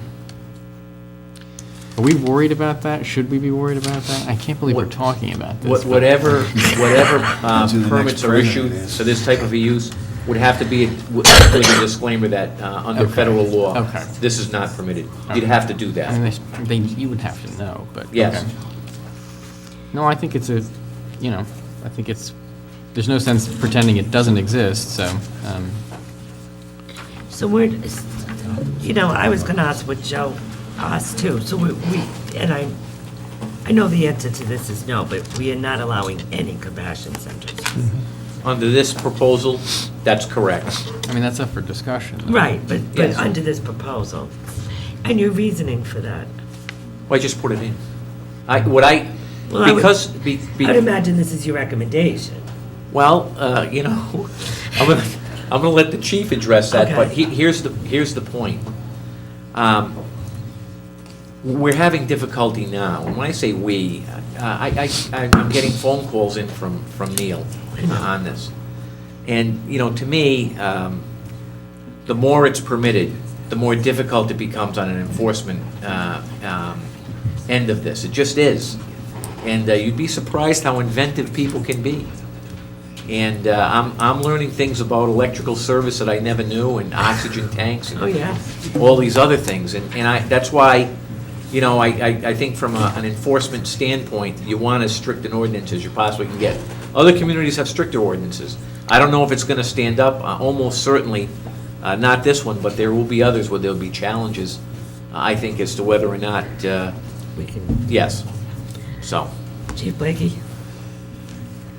Looking at this not from a legal standpoint, but if we look at this just simply from a manpower standpoint, if we have no idea where anything is, and we have certain information, and we're trying to get probable cause for a search warrant, we could put an X number of man-hours into obtaining a search warrant. Knock on the door, or whatever, gain entry, and then they wave a card in front of your face, say April Fool, or whatever they want to say. So You need to know where they are. It's just, we don't want to know what your problems are. We will enforce the laws that are given to us. But right now, HIPAA protects everybody from where they're supposed to be, or whatever. And there are man-hours that are lost where we can't just ignore when a neighbor calls up and says, my neighbor's is having a lot of activity. We have to go over and spend man-hours to investigate. If it's regulated, so be it. If it's taxed, so be it.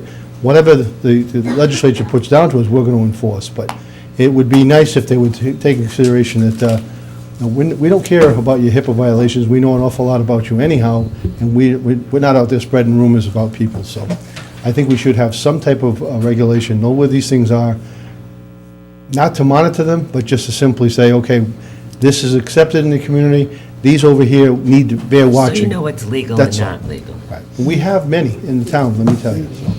Chief, before you go away, Yeah. please. We have patience. They're not allowed to grow outside, right? It has to be grown interior? It has to be grown inside. So, all right, so if there was, I noticed it was part of this ordinance where they were talking about cultivation, Well, you cultivate inside as well. but I'm saying there was no presumption that, you would drive through South Tiverton and see a field of marijuana. I mean, it's, that's what I'm saying. All of this ordinance is assuming that everything would be done, when you're talking about cultivation, everything, that it would be No, done no. inside. The only requirement at the state level for interior cultivation is the so-called cooperative grow. Yeah. There's no other regulations as to inside or outside. Now, I understand that it's preferred to grow it indoors because you can control the conditions, and it's Yeah. safer and everything else. But the only state requirement for growing indoors is for a cooperative grow. That's it. What does that mean? By that, they mean more, the A plants, cooperative we could grow- all, I'm sorry. I'm sorry, cooperative grow allows one or, actually more than one. More than one. To collect licenses and. No, for caregivers. Oh, okay. And then they have a set amount of plants that they can grow together. They do Yeah, it okay. together, so Correct. there's a large volume. Yes, yes. Well, the reason, I still don't understand, because the reason I was bringing this up, it was, when we had talked about this in the past, it was presented that they were going to have fields and fields of it out in the south end of town, and that's kind of what, I just want to make, no, I'm just saying, the state law doesn't allow it to be grown outside. It has to be grown in a building. Am I understanding that correctly? Just one type of an activity, yes, the requirement is indoors. Yeah. But as a practical matter, You can grow it stuff is outside. grown inside. Yeah. Yeah. But you can Safe. grow it outside, Yes, you can. legally. Yes. Yes. Really? You don't have to do it, yes. I am understanding correctly that there could be a whole field of it out there fenced in. You only can have so many plants. But if Yeah, it's but if you cooperative- have 8 caregivers working together, They're still limited by plan. yeah, I think it's 8. However, there's new legislation in allowing for cultivators. So that's what I'm hearing about. Yes. And the cultivators can sell. Cultivators can just sell, and then it'll be taxed by plant. It doesn't be taxed, that's what it's The all Rhode Island about. Chiefs of Police Association actually sent representatives to Colorado to meet with folks out there to see what's going on. And some of the other spin-offs of this is the huge increase in driving impaired. So, we'll see. Job security, I think, right? Neil, would you like to say anything, or you just so you want a resolution? Is there a concern about dangerous conditions? What I think of is lots of halogen lamps and... Yeah, I will say that I've been out to 2 of them so far, and neither one have had permits for the amount of electrical work, amount of plumbing work, Because I was amount going of... to say, it would seem like air a trigger... air infiltration systems, and, and these are in places that you don't want them. They're in people's backyards, and for the amount of growing that was going on in one of them, I looked at the guy and I said, I disagree, this is not for you. If you're smoking this much pot, you need more than help. And he's leaving town, so he's packed up and he's on his way out of here. Well, that's what I mean. There is a real concern, whether it's marijuana or not, doesn't matter, that if there's something that is triggering dangerous building conditions. Yeah, absolutely. that it's The that's a overload real of the concern. electrical system. Oh, absolutely, yeah. And if the majority of your structure is filled with drying plants, then it's even worse, and your neighbors can... My other question is the chemicals they're using. I have no idea what they use, but I know they're not using tap water, that's for sure. Where's that going? Is it going into this, is it being put into the groundwater? There's some major concerns. It's fertilizer. That's where the counts are all high. So just another question for Tony. So you have 4 Ps here, which means permitted under the personal marijuana cultivation for R30, 40, 60, and R80. So this covers us for the current state law, correct? Yes. What it allows for is the personal cultivation, so they're the card holders. They're limited to 6 plants. And they it's can for do their it in the own use. residential zone. Okay, so my next question is, could we change that to S to have a special use permit? I'm going to say... And still meet the regulation, gonna say state yes. regulation? Because, and I only say that because I'm thinking from the standpoint of multifamily homes. If you have, if you have a single-family home and you're cultivating, and if you make a mistake with the electrical or whatever, that you burn the house down, that's your problem. But if you're a multifamily home, I'm not sure that I want the other residents to be aware that That's going on. that's going on. The answer to your question is yes. You can change the Ps to Ss. But, I think that question, would for give more personal, control over it, too. you're saying for personal, if somebody has the card and is growing 6 plants in their apartment, you want them to have a special use permit? How would we even know they're growing them? Would this just be multi-unit apartments? She wants it right. Even a single-family home, you'd have to have... a Well, special I just use? asked the question, I'm not saying... Yeah, it wouldn't. The only concern I would have about that, and I guess I'm really talking for my wife at this point, who's a retired oncologist, and you can imagine any number of her patients were using marijuana. Do we want to identify people by their Yeah. medical They'd have to condition. come together. I can see what Joan is saying with a multi-unit apartment complex, but for a single-family home, do we want people coming in here and saying, yes, I have cancer, and I'm being treated at St. Anne's Hospital, and therefore I want... Even for a That's a good multi-use, it might be a HIPAA violation to make them come in. No, that's a good That's point. true. That's a good point. It might be a HIPAA violation to come in front of someone and say, I have, and they're required to tell us. They're required to tell us why they need it. So that might be a HIPAA. Yeah. That's a good point. He's right, That's a good point. yeah. So a P will have to suffice. I will. Okay, just one quickly. Personal friend of mine, massive migraine headaches, was doing like as much as 50 Vicodins a month. Constipation and everything that went along with it. And has found a lot of relief and been using that, I guess, with the center in Portsmouth. So, I've fortunately never had those type of issues where I had to take any type of a opiate, but I know that they're addictive as well, so it's... Oh, it's very You have to keep successful. taking more.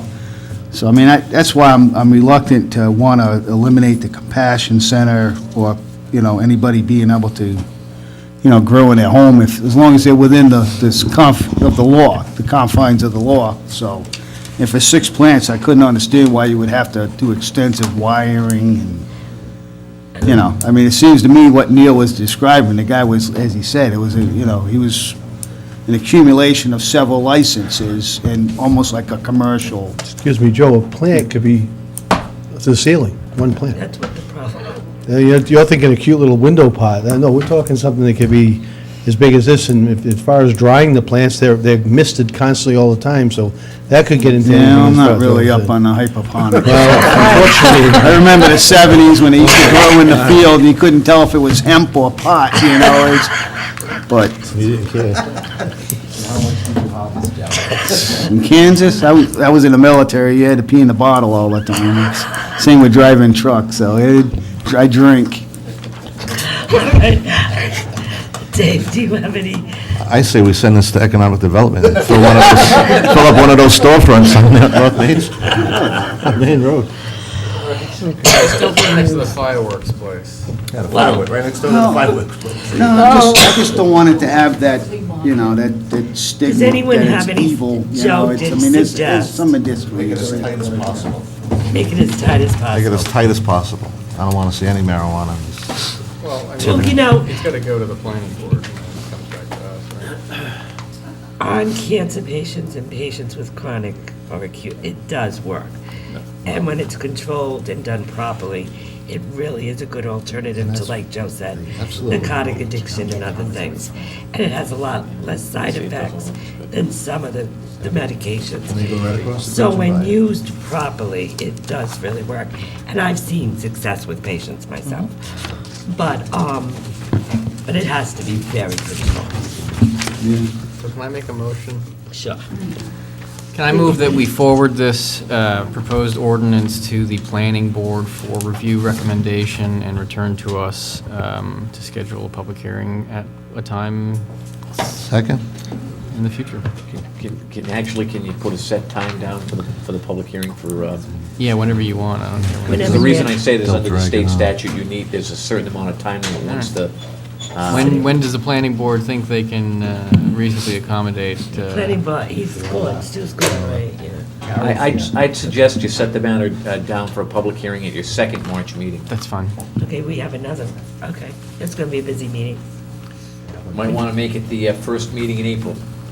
Well, we'll do March, we'll do March. And if we have to push it, we'll push it. Yeah. March 28th, if I can get it all advertised. Yeah, and we'll look to see what's there. We just won't put any heavy other stuff on it. I second the motion. Motion's been made and seconded. Any further discussion? All those in favor? Okay.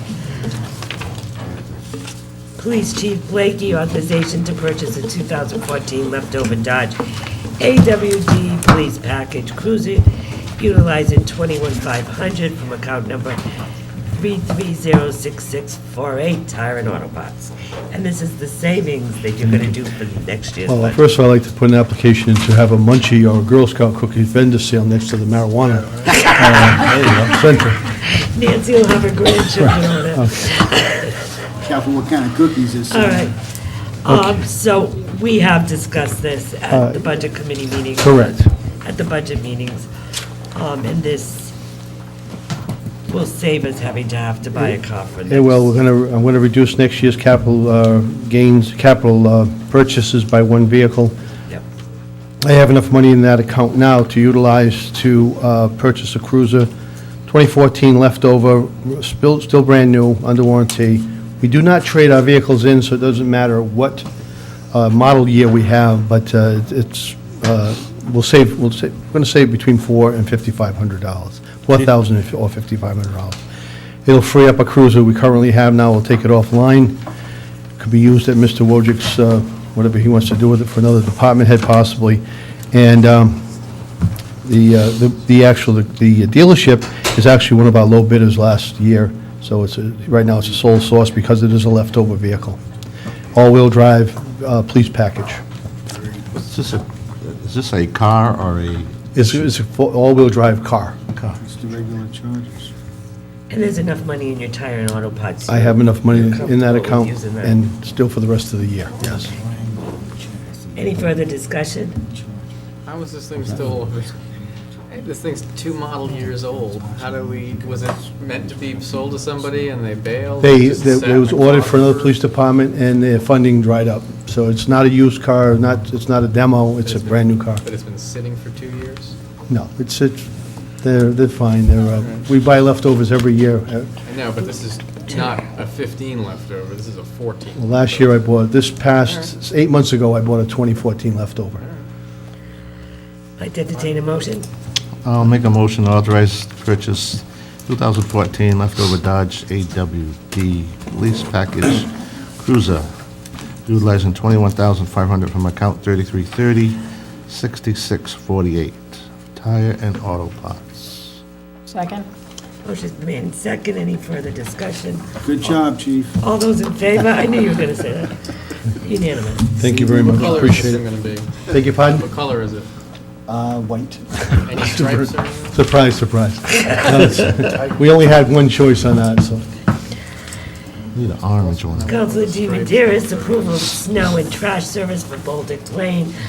Baltic Lane residents have been inquiring with the DPW, Town Hall, et cetera, for many months now on whether they can have snow and trash services. I asked Tony to look into the history of Baltic Lane and to see if it was possible. Tony, would you like to speak on it?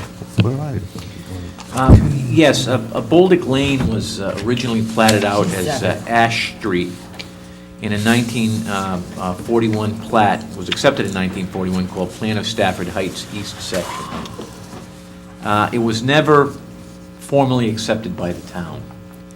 It falls into that category that other towns that we've discussed previously falls into, which means that in order for some type of maintenance or other town activity to take place on the road, it does require council action on it, and that council action does not constitute an acceptance.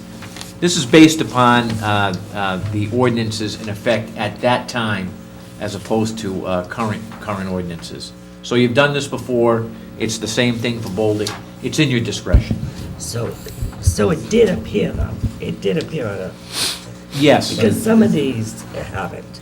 No, but this one definitely has. This one was platted, and there was further discussion on it at a zoning board decision, which I've cited in August of 2005. That doesn't rise to the level of an acceptance. That's the reason why it's here in front of the council, for you to make some decisions. So if it's not accepted, but we can approve the services. That's correct, yes. Now, we are actually plowing it, is that correct, at this point? They just wanted trash pickup. And the DPW director said that the trash trucks can turn. Yeah, Steve Belushi is unable to attend this evening's meeting of the council. I have an email for him he recommends that you extend snow and trash to Boulder Lane. If you have been down that road Yes. yourself, Matt, Yes, I have. do you I went with think, Steve.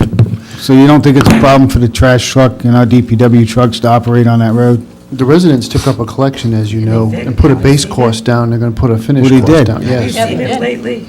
Oh, it's- Okay, so this is new information to me then. The residents actually paid Okay. to fix it. Right, because that was the big dispute, because especially the rocks that, because No, they've sticking opened up out of the road, there were boulders that stuck up out of the It's road in better than some sections. of the town streets.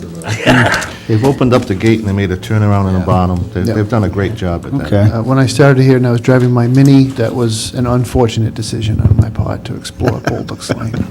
But to the residents, they really Yeah, I didn't know they did treated fix too. it up and No, that's and good. make it better than some of our town streets.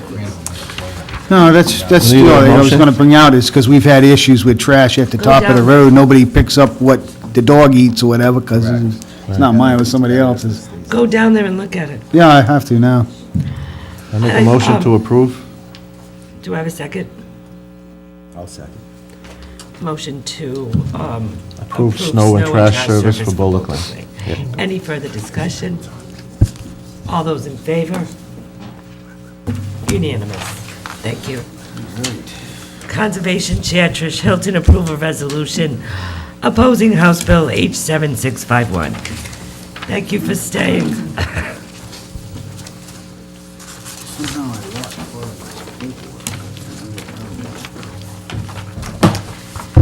Good evening.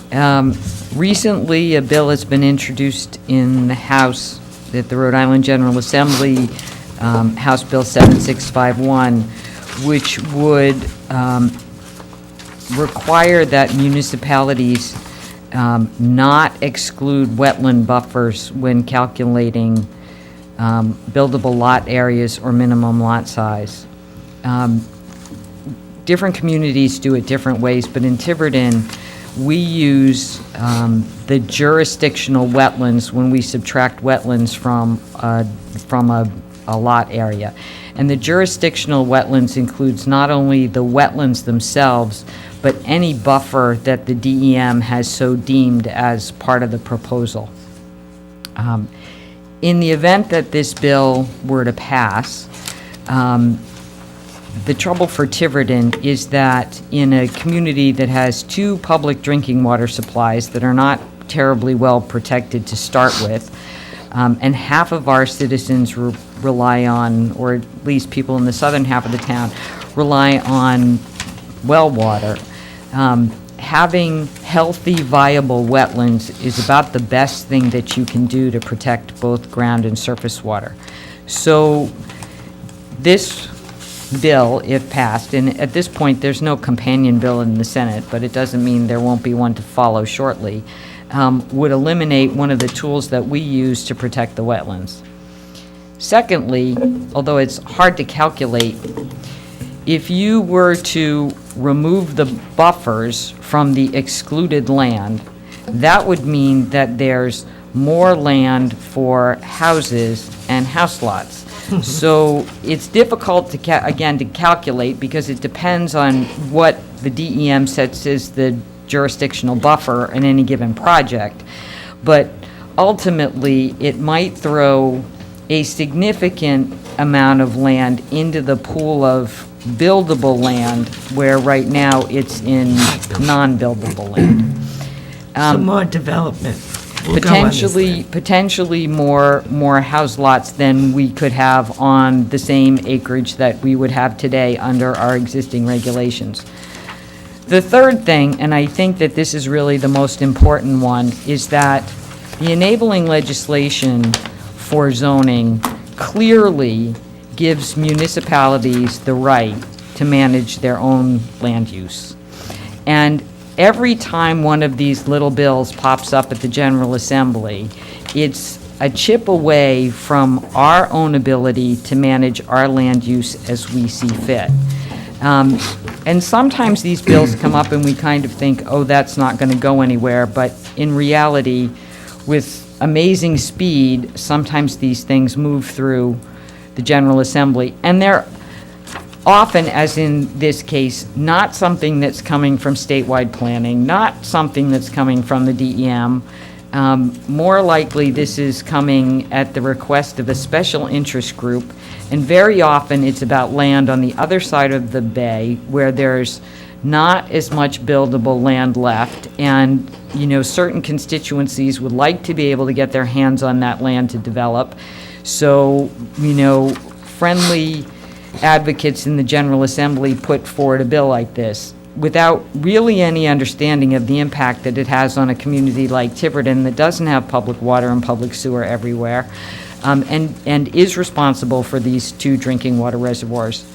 So we are hoping that the council might consider a resolution in opposition to this.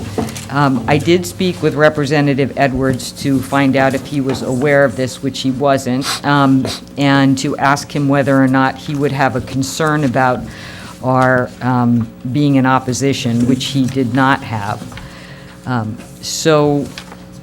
If it pleases the council, we'd like you to consider this resolution. If it does pass, also to ask our state representatives to be aware that it's not something that we're supportive of. And also, because we found that this is really one of the most effective ways to get in front of these things. At this point, this bill has been referred to the House Municipal Committee. If you determine that you are in opposition to this bill, the Conservation Commission and/or potentially members of the Planning Board, if they're so inclined, would be interested in attending the committee hearing and being able to make our case there, with your permission. Madam President, please. Well, I think if you listen to the other side, which was been deemed special interest, they'd probably say it's about recouping land rights and the use of their land. So, I mean, you know, there's always another side to every issue. I haven't seen the legislation. I'd like to see a copy of the legislation. It's there. Yeah. I left part of my package at the house. I don't know how, I must have got mixed in with my Saturday's paperwork, but bottom line, on a resolve, is that they don't listen to anything we say anyway, so it won't hurt to send it, but don't expect them to listen. Well, that's not necessarily true. Well, I was told personally by my state representative, they receive so many of them that they basically do this number. So, and that was told to me face to face, so. Councilor Souza, I would say that that's part of the reason why we've asked for permission, if in fact the council does support this resolution, that you agree to allow members of the Conservation Commission and/or the Planning Board to go to the subcommittee meeting, because appearing in person with a resolution in hand from your town council, while it doesn't mean everything, it's more than just a piece of paper that was sent up there. Yeah, I did have a couple of questions. Really, what I wanted to do was try to get the rationale behind this. Why are we doing this? And as you suggested, some communities are already, some communities include the buffer, some don't include the buffer. If you're, in the current situation, if you're including the buffer today, really in a sense, based on this resolution here in the statute and the amendment that they're making, you're in a sense reducing a buildable lot area. You are. You're requiring an increased lot size, and in a given case, if you have a development, what you're really doing is you could be reducing the number of buildable lots. The only suggestion I had, and why I'm asking for the rationale and why this was proposed, is one, really, I'd like to know what communities are involved, but wouldn't it have made more sense to sort of redraft this legislation? Well, actually leave things the way they are. I would oppose the legislation on that basis, but make it clear in the rest, if you want a piece of legislation, make it clear that it would depend on the particular community. It's for the community to decide whether or not they're going to include the buffer zone in determining what the dimensions are. But you can see why some communities would like this particular legislation. And that's fine, and under the state enabling law, every community is allowed to do that today, which is the way it exists today. It's our right. We get to determine. So every time somebody in the General Assembly brings a bill forward like this, it's a a little bit of chipping away of our own, inherent sovereignty over our land use.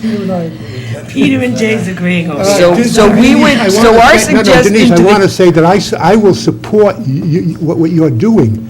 I just think that you should make it clear that at least part of the rationale is let each individual community decide whether they're going to include the buffer zone in the dimensions. That's all. It's a very good point, and that's exactly the point that we would make. In some communities where they have public sewer and public water everywhere, and they don't It's a have good these other idea. concerns, Yeah, it's a good they idea, those are communities. welcome to do it. But it should be for the communities to decide, not for the General Assembly. Any further discussion, or would someone like to make a motion? Actually, just have a question on the one paragraph. It says, "Be it further resolved that a copy of this resolution be forwarded to our local state representatives, Edwards, Canario, Senators Felag, De Palma, Pagliarini, requesting their support for passage of this bill."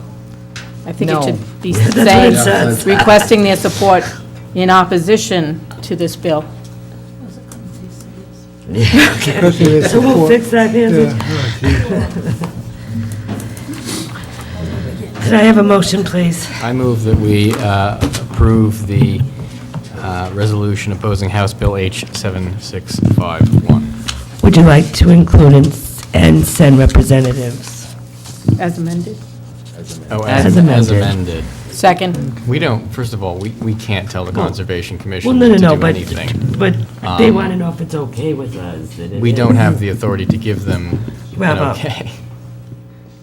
Go if you like. I think Trish just felt that she... I mean, I don't think that we would ever feel comfortable going to the State Without- House representing the community without Okay, the council's blessing. And blessing the Conservation Commission and Planning Board members, if they so choose, to represent the town at the state level. And can I, I'm sorry, can I make a further suggestion on this? Not only send it to your legislative delegation, but also send a copy to the clerk of the Municipal Affairs Committee in the House. And the reason for that is, if you do that, it'll become a part of of their record for the hearing. It'll be appended to it. The chairman will say, "We've received a resolution from the town of Tiverton in opposition." So I think that that's important to do, too. You got all that, Nancy? You got all that, Nancy? Yeah, she'll figure it out. She's looking tired. Okay. Do I have a second? Second. Second. I didn't Been hear. second. Motion's been made in second. All those in favor? Opposed? Joe. Thank you. Thank you, Trish, very much. Bids and requests for proposals, DPW Director Belushi. Request award bid for the hot box to J.C. Madigan Incorporated, Manchester, Mass. for $39,240. Feel like Groundhog Day. Oh, jeez. We don't even You need know, explanation. No, you did. You approved, you let him go out and advertise. He ended up going, if you looked at his paperwork carefully, he picks the product that's the most expensive because it was the only product that met his specifications. We were looking for the product that has the jacket around the outside and keeps the entire bin warm the entire time. That's the only thing that we want. And this is the only responsive bid, so I request your approval. I'll make a motion to approve the request award of bid for a hot box to J.C. Magden, Inc., Manchester, Mass. for $39,240. Second. Motion's been made and seconded. Any further discussion? All those in favor? Peter's saying yes over there, walking out. And I think we need a motion for the funding as well. Yeah, that's H2, right? For that next, And that would be the next one. number 2? No, yes. You vetted this out.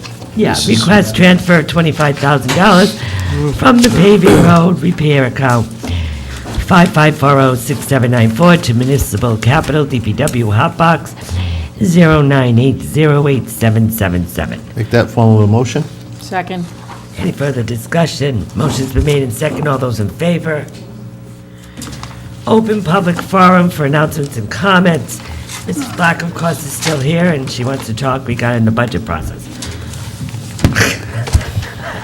Yes, I'd just like to thank the town council for meeting every Saturday and trying to go through every single line of the budget, hearing everyone's concerns, and the budget committee every Thursday, all winter, 10 below zero, icy roads. We got here, and everyone's been working so hard, and I just wanted the community to know it's a very, very intense process, and thank you so much for doing that.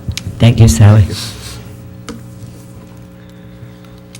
Town Administrator announcement, Town Annual Rabies Clinic, Sunday, March 13, 2016, at DPW Garage from 12 to 3. Till 11 a.m. to 3. Jay will be I've bringing got to all take them three one at up. a time. We talked about this here. You read the whole announcement, so I don't need to say it. Oh, all right. The rabies clinic on March 13th, 11 a.m. to 3 at the DPW. And Get your license license. available between the hours of 1 and 2:30 p.m. That's what it says right there. Okay. Memoranda regarding boards, commissions, open meetings act requirements. All right, so just very quickly, try to summarize. We ran into a couple of bumps in the road with failure to post in timely fashion and dialogue that occurred outside of an open meeting. My attempt to address that was to send a memo to all the very active board commission chairmen, reminding them of their obligations under the Open Meetings Act. I think it's important to remember that Town Hall closes at 4 o'clock, and that our clerks work up to that hour and really can't be expected to continue business. And furthermore, the spirit of the Open Meetings Act is such that even if we post after the front door is closed, it's a meaningless posting. So we really do need our chairs to get all of these postings in well in advance of the 48-hour rule. The other part of this memo that I would like to draw the council's attention to is what is the role of social media for our boards and commissions? To publicize their work and to foster dialogue seems like a very open-minded, public-spirited thing. But our Open Meetings Act does not allow that kind of conversation to occur if it involves a quorum of that board discussing their business outside the context of an open meeting. So the advice was put forth to our board and commission chairs to please carefully consider the role of their Facebook pages and their other social media postings, and be cognizant of the fact that even the simple, those of us, I don't use Facebook anymore, but there's that little icon with the thumb up that says you like something that has been said. So if I'm a member of a board or commission and I comment on business before my board or commission, and a quorum just simply hits the like button, you've done something inappropriate. So the best solution is simply don't participate in social media. Now, Tony, it came to our attention that the EDC does have a Facebook, and you do discourage Facebook. I do not recommend that boards and commissions have Facebook pages. So, and my feeling is any announcement that they have should come through the town hall and put up by the web page master that we have, and hopefully Matt sees what goes up there. That's correct, yes. Well, I'll put on the record that I don't even know how to use Facebook. I'll teach you. So I'm safe. You're one of the people that would Well, the be town upset. council does not have a Facebook. All right. Council announcements? Any council announcements? No. I just have two. Tony, I would like to know what the status is of the quarry legislation that was sent to the Jay Edwards. What's the status of it? That legislation has not been introduced. It hasn't? It has not. Well, maybe we should call Jay and ask why. Correct. I can do that if you'd like. Yes, please. Okay. I And then- came out of the meeting with thinking that he had every intention to introduce that. Yes, just hasn't been introduced Okay, yet. yeah, but we'll find out. He probably, And then, Matt, just one for you. I know you filed for the Grinnell's Beach.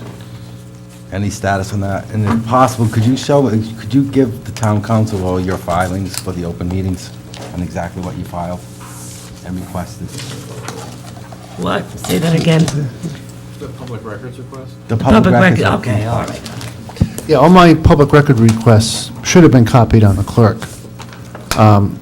And also, in my weekly updates, Yeah, but I would like There to was see reference. the requests themselves. I want to know exactly what you were requesting. okay, easy enough, I get you those.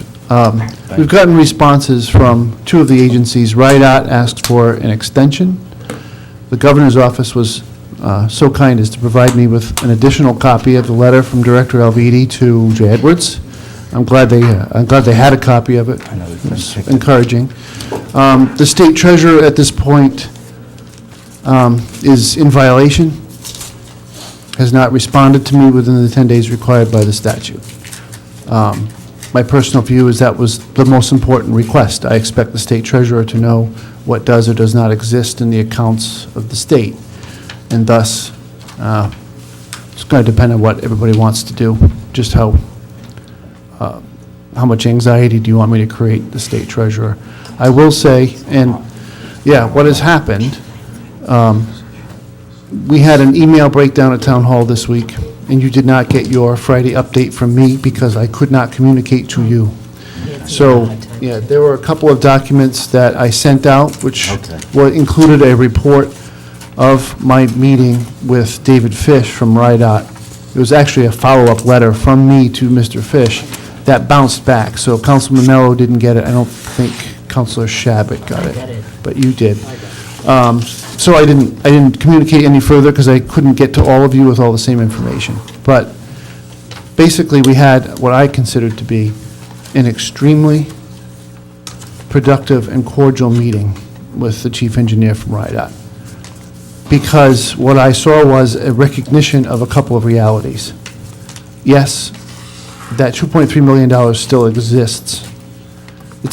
When the federal government does this tip, it rolls every 5 years. You'll see the project listings change and the amounts change, but they change on a 5-year cycle. So the $2.3 million has been allocated to the state by Federal Highway for 4 years.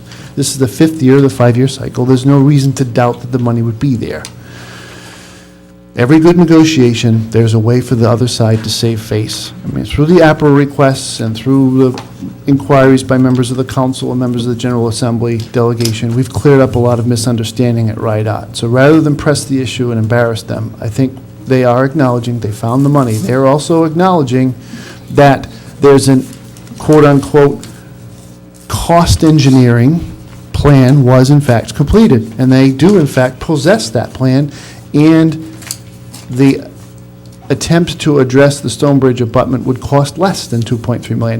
This is all ringing a bell to me because this is what we were told about a year ago. We all had that understanding.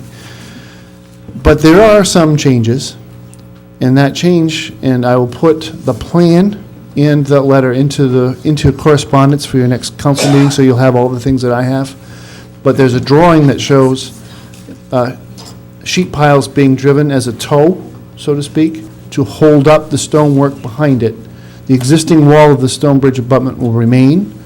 That'll all be filled with riprap, and then 4-ton armor stone placed on top of that. So, and all of that's going to cost less than $2.3 million. And I said, well, what about the middle of the thing? And he said, we are going to, now that once we contain the water and keep it out, there'll be no more scouring, we'll fill the middle with flowable fill. So that, to me, is the current status quo with Stonebridge abutment. So I sent the man a letter thanking him for his personal attention to the matter. I think it has a high degree of credibility that somebody with such a high rank is making these promises to us, and I look forward to their confirmation of same, because what they need to do is send, for council approval, amendments to the contract that would allow them to do the construction management. That's what I've asked them. So I want the dialogue to continue, and you'll have a vehicle to approve very soon. Thank you. Any other announcements? Real quickly, it'd be a request to if anybody else was interested in maybe touring the landfill when the weather turns a little warmer, just to get an idea where we're at now. That's all right, Joe. I was hoping we could maybe make arrangements on a Saturday or something to go up there, if that's all right. So, maybe next month. Thank you. Come on, you want to go? We'll see. Actually, Joe, I'll maybe you wanna do volunteer. I'll that go. I haven't when been it's there for a really while. cold, so you Yeah, don't I'm get in the saying, mud. yeah, I'm not doing it in the fun, warm weather. All right, town solicitor? Nothing. Town clerk? Just that I did put, we received today the announcement on the St. Patrick's Day Parade that comes every year, so you have that. Thank you, Brett. Yes. On the March calendar has to go out. I just wanted to check, we are having a workshop, a special meeting this coming Saturday for budget, and you mentioned the following The Saturday. following Saturday, Okay. or during that week. Okay. Because that Monday, we don't have a meeting scheduled, so we could do the Monday instead of the Saturday. I Okay, wasn't so sure you're what gonna you have guys to thought. determine what you're doing so she can get out this agenda, I just need your attention for a minute. this schedule. I think we're gonna need an additional meeting besides Saturday. Would you all rather have Saturday or Monday? What's the date? It would be, Well, I have the agenda set for February 27th. Right, this so then it would be Saturday. the next You definitely Saturday. need one more, because so you March haven't done... 5th Yeah, or March 7th. okay. I could do either, I don't care. Okay. I'd rather, It doesn't matter. I'd prefer Saturday. I prefer the Saturday. I prefer Saturday. Okay, so we'll keep it for March 5th as well, for Yeah, whatever that might be cleanup. our last one. And then I was thinking if it isn't, then we can discuss whatever we needed at the town council meeting the 13th. Okay, and If just we let you needed know, I final will votes or be whatever. away Friday and next week. Yes. So what are the dates? Review them again. We're coming on the 29th. Coming on the, no, we're coming on the, oh yeah, you're coming on The 29th, Saturday, the Saturday. 27th, The 27th Saturday, the 29th. 9th, and March the 5th. 5th. Okay, I got them right. You were gonna be sick of each other by the end of March. I was hoping I got it. If we're not already. All right, Jay, would you like to? Oh, wait a minute. Jay, Okay. I yeah. gotta find my glasses. Oh, Oh, geez. I always make him do this. Because that budget. Okay.